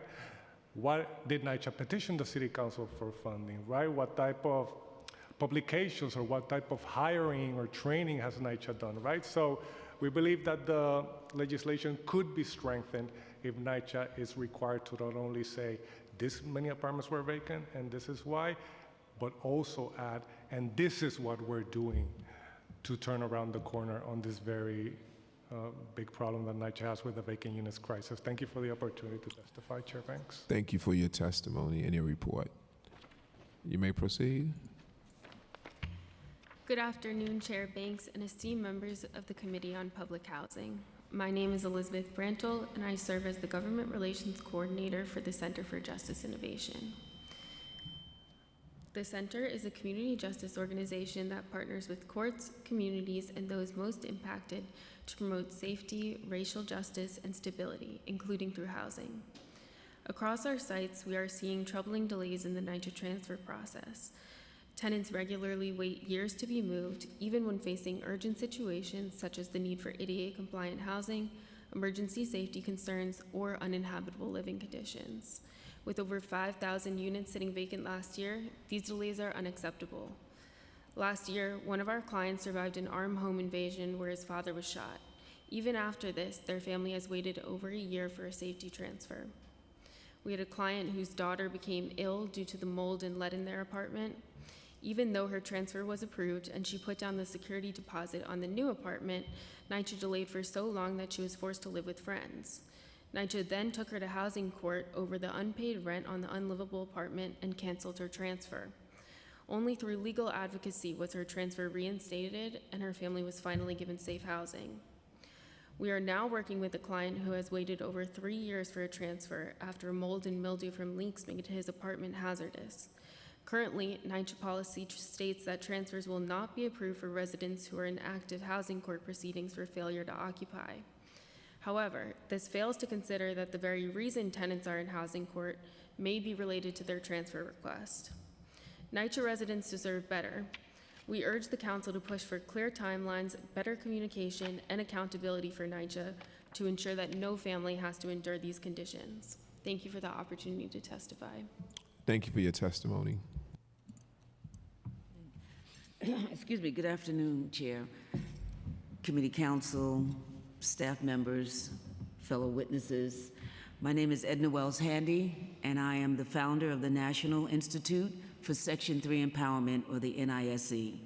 We are a nonprofit New York State 501c3 committed to ensuring that public housing residents and other low-income individuals are prioritized for job opportunities. Excuse me, I've been sitting here a long time and it's cold, so my voice is acting out. Sorry. It's okay. Are prioritized for job and contract opportunities. I'll be brief. We recommend 3 solutions to the matters covered by this bill. 1, train and employ NYCHA residents to rehabilitate vacant units. The most immediate and sustainable path to turning units around faster is already authorized under Section 3 of the HUD Act, which requires that low-income residents be hired for jobs generated by HUD-funded projects. We strongly urge the Council to support the creation of a Resident Repair Corps, a Section 3 compliant workforce initiative that hires and trains public housing residents to turn and help turn over vacant units more rapidly. This is not new. Our second solution, therefore, is build on what works. There are three models we bring to your attention. Chicago has leveraged Section 3 housing and small contractor programs to create resident job pipelines for maintenance and rehab work, reducing unit turnaround time while building skills locally. Philadelphia's resident maintenance trainee program brought in residents for apprenticeships, and an Australia model promoted by Community Services by Roseanne Haggerty modeled the program here in New York. We believe that there's an opportunity in most of the legislation that's before you for Section 3 involvement. We are here to work with you and members of the council as part of our effort to provide for universal understanding. Our goal is to meet with all 51 of you to show you how, one, Section 3 is working in your district, and two, how to work with the wonderful tool that, I'm sorry that Councilwoman or Councilmember Aviles is not here, the tracker. The tracker is an underutilized mechanism that is at your disposal, and we're here to assist you. And we recommend, again, the resident training program for turnovers. Thank you for your testimony. We will now move to our Zoom testimony.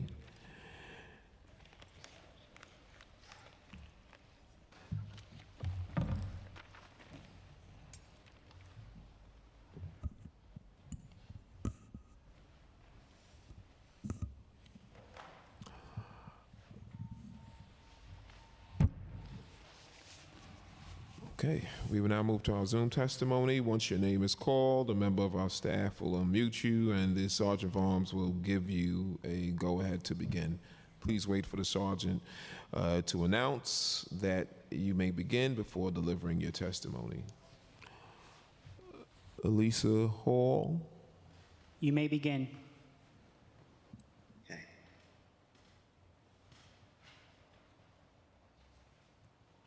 Good afternoon. NYCHA is being directed to make publicly available an annual report on public dwelling units that have been vacant for more than 30 continuous days.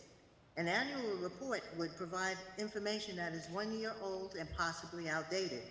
NYCHA can produce and publish an updated report every 30 days in real time. This would prevent a family desperate for a place to live to miss out on opportunities to find housing. The real estate industry knows within hours what housing is available. NYCHA has incorporated a real estate operation into its business model to transition away from managing its buildings. This action has allowed NYCHA to turn over its daily management operation to private management companies under the RAD PAC program. NYCHA does whatever it wants to do regarding its properties, including the sale of properties, an example, the sale of Boston Secor houses in the Bronx to Wave Crest Management Group and the BRC Master Tenant LLC located in Boston, Massachusetts, without informing the tenants. This action violated HUD Regulation 964, the Tenant Participation and Tenant Opportunities in Public Housing Rule, which ensures tenants' rights and responsibilities in the decision-making process. Regulation 964 mandates that tenants have a say in managing and maintaining housing developments while protecting their tenancy rights.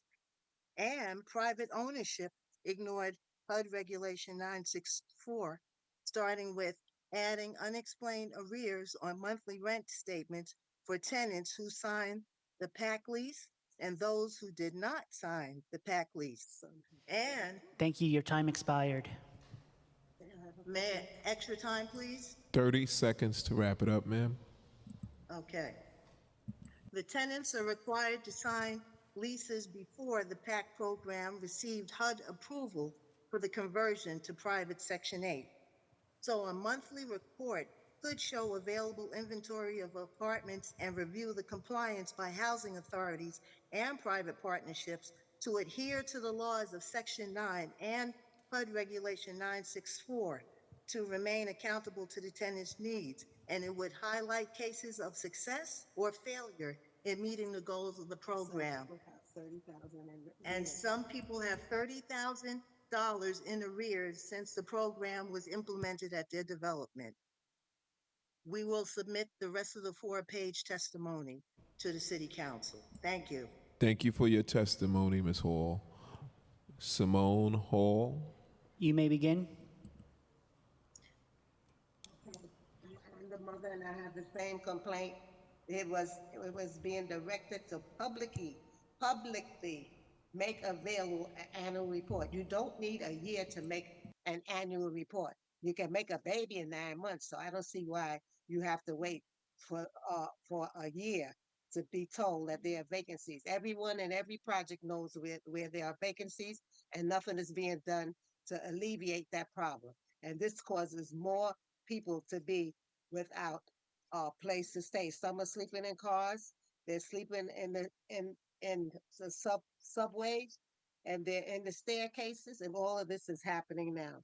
So we don't want that to happen to anyone. The homeless crisis is especially bad because of NYCHA's negligence and making repairs and getting things up to date. So I don't know, Chris Banks, I want to thank you for your very pertinent questions, and you are on the ball. Thank you. Thank you for your testimony, Ms. Hall. We'll now move to Renee Keith. You may begin.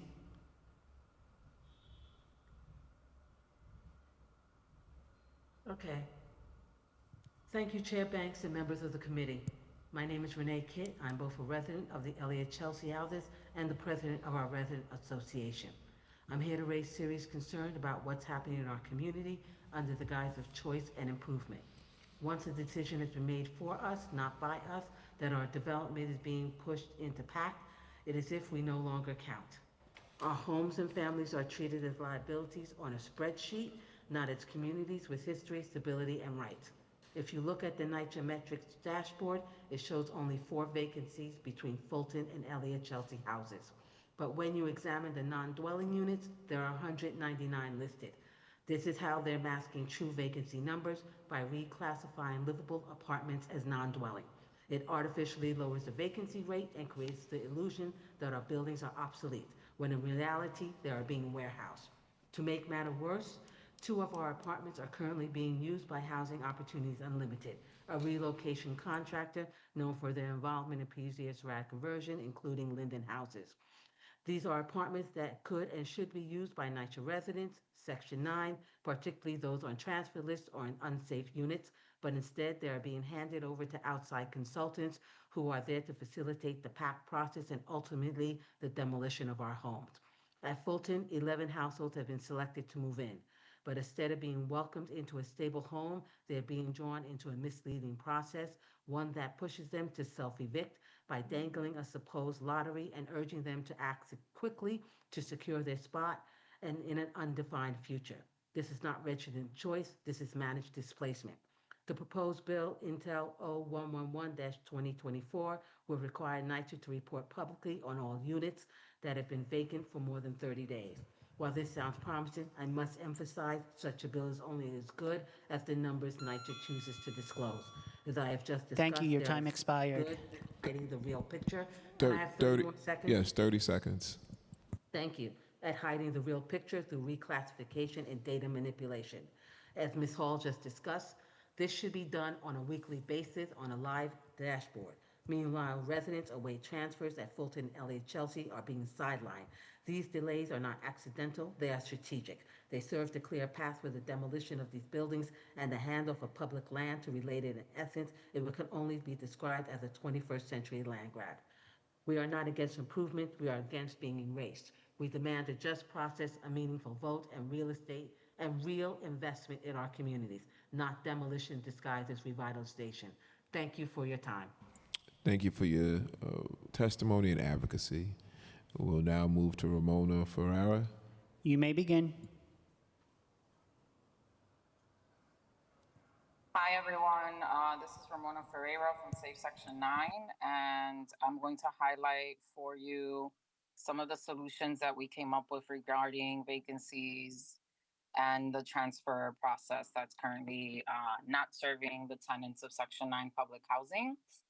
We are asking the council to consider incorporating the following recommendations in any legislation having to deal with transfer requests. We wish that NYCHA uphold HUD's transfer regulations or rules for developments in the process of converting out of Section 9 to RAD and PAC.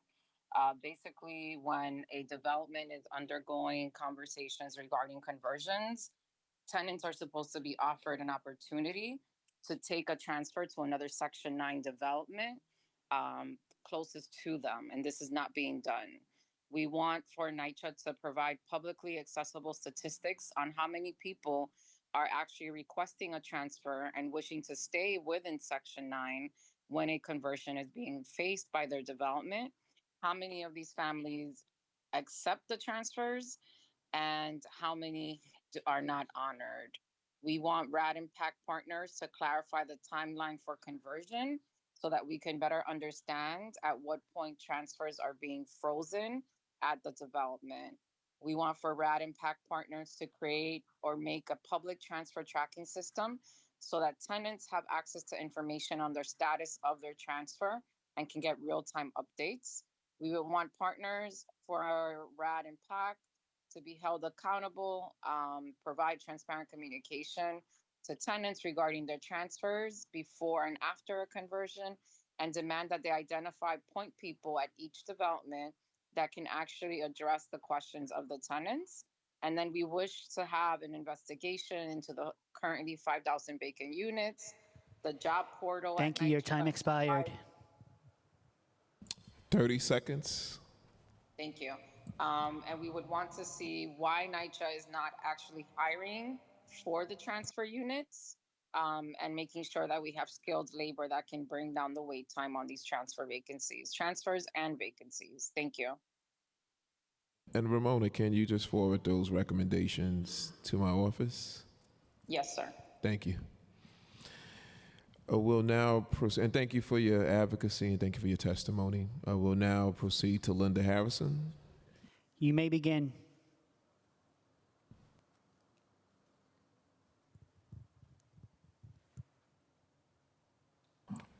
Linda Harrison, you may proceed with your testimony.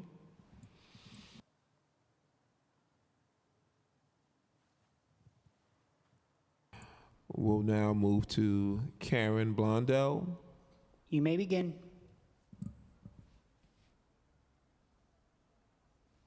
Good morning. Thank you for hosting this hearing, Chairman Banks. I work with Fatima Turner Williams at the Red Hook Houses. We do have a way of knowing what the vacancy numbers are because we talk to each other on a regular basis. I want to add that there may have been an increase in vacancies not only because of CompMod, but also from my own knowledge, not everybody turns in keys, Chairman. And without having those keys back, New York City Housing Authority has to go through a process to secure those apartments.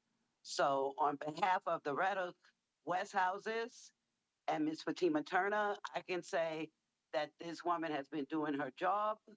Our numbers are going down. The residents are coming to me, and I invite you to come out for a tour. The is getting done. Everybody's bounced back. The pandemic, the and at the same time, there's a lot going on.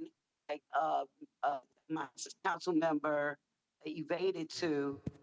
There's an opportunity for $600 million for capital needs, plus 200 apartments in the Brooklyn Marine Terminal project that is going to be voted on within the next week. So I thank you for your time. And again, this is my third time asking you, can you please come to Red Hook for an actual tour? Thank you so much.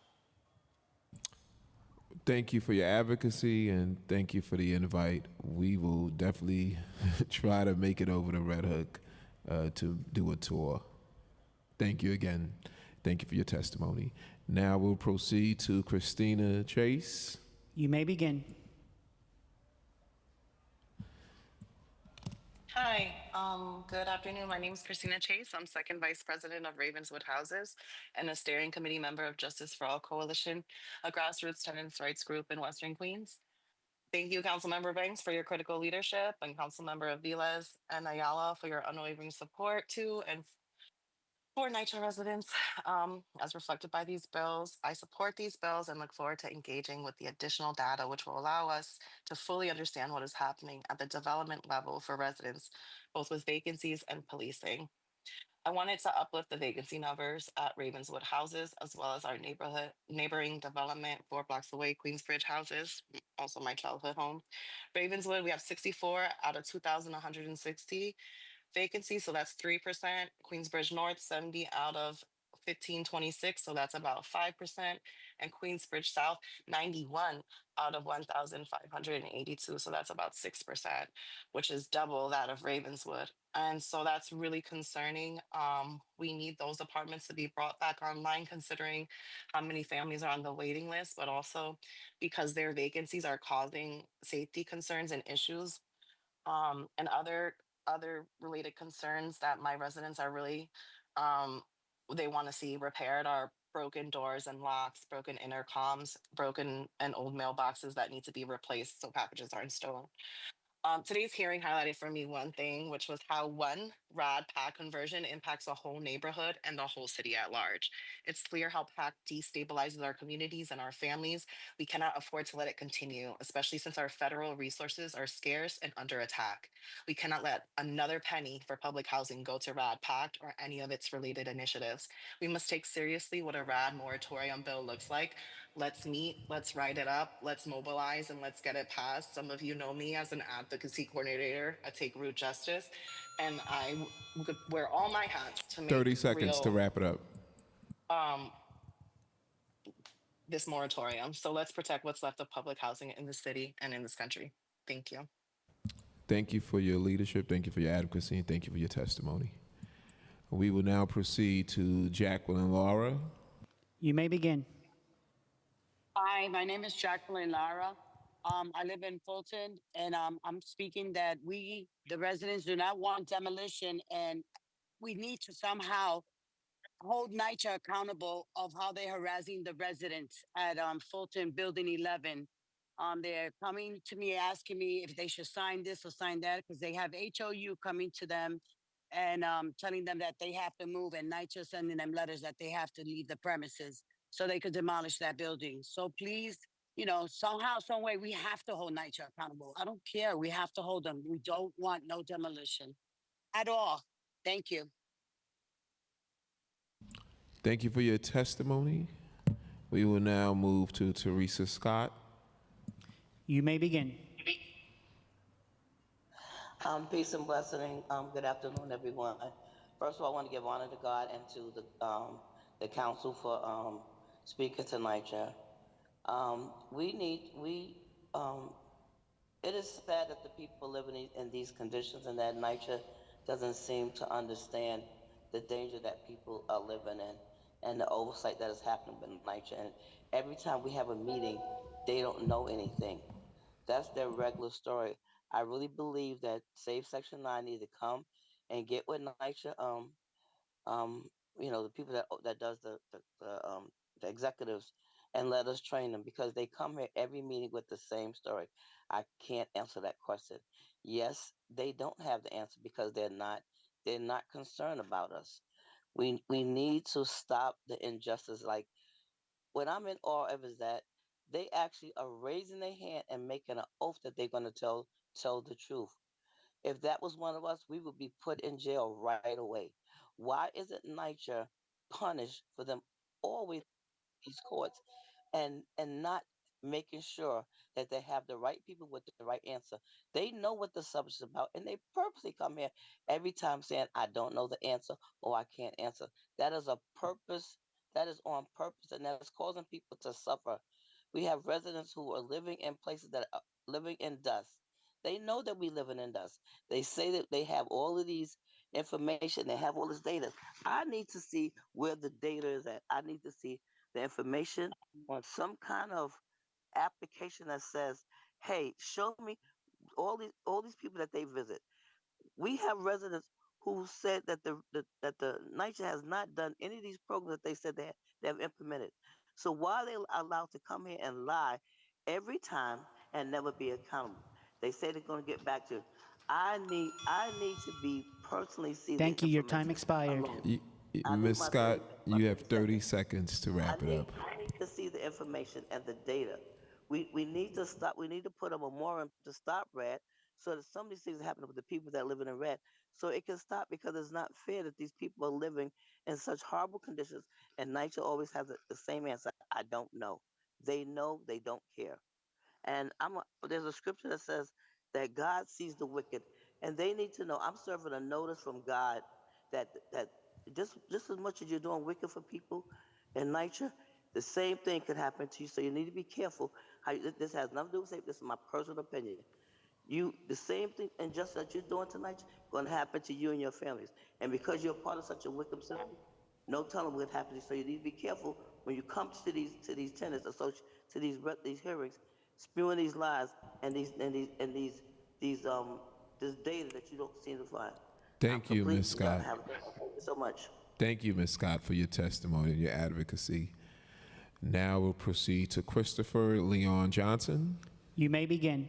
Yeah, hello. My name is Christopher Leon Johnson. Thank you, Chair Banks, for having us here today. To make this clear that, first off, the City Council needs to put a bill into the City Council to eradicate CCOP, because CCOP is the reason why NYCHA is always able to get away with what they got to get away with, because they always use those people to say, like, well, NYCHA's doing the right thing. They're doing the right thing, but they're not. NYCHA is working with the developers, like, related to displace everybody in Fulton, Chelsea, and Fulton, Chelsea houses all over the city, including all over the city. But their main experiment is Fulton, Chelsea houses, and they try to turn the site down. So, like I said, we need to call for the eradication of CCOP. I'm calling on this City Council Chair, Christopher Banks, to disassociate himself with Tanisha Grant, who is part of RPPH, because RPPH is control opposition that is ran by Marquis Jenkins, and who works for Carmen Rivera. And Rivera is the biggest control opposition, biggest YIMBY elected official in the City Council. She is hell bent on destroying NYCHA for the developers. How are you saying that you're fighting for the people, at the same time you're working with RPPH, which is a organization that works with Carly Rivera and Harvey Epstein, that is hell bent on destroying the Lower East Side with the developers? The same time that these vacancies, or the reason they won't say the vacancies, because the vacancies are high, and they want the vacancies to be so high because they could adjust by these NYCHA to abolish these buildings for the developers. They see these people as eyesore. They see these people as roaches. That's the truth. I don't see them. I love them. NYCHA does not want the people here no more. They want the people out. They want to open the Europe for all Transall YIMBYs in those units, because they're willing to pay the market rate rent, or even 3, 4, 5 times the amount of rent they could pay for the stuff. So, like I said, this is what's going on here. So, like I said, Mr. Chris Banks need to dissociate yourself from Mr. Tanisha Grant, because she is the biggest problem of this stuff, because she is control opposition from these developers to make sure that to protect Jamani Williams, who is a public advocate. So, like I said, Mr. Chris Banks. 30 seconds to wrap it up. 30 seconds. Like I said, 30 seconds. Like I said, Mr. Chris Banks, as a chair of the City Council Housing Committee, you need to dissociate yourself from Tanisha Grant. Make sure that she does not be the public the pre-panel, because she is control opposition sent by Mr. Marquis Jenkins to protect Jamani Williams, who is part of the eradication of NYCHA. Okay. Thank you. Thank you for your testimony. Thank you. Thank you.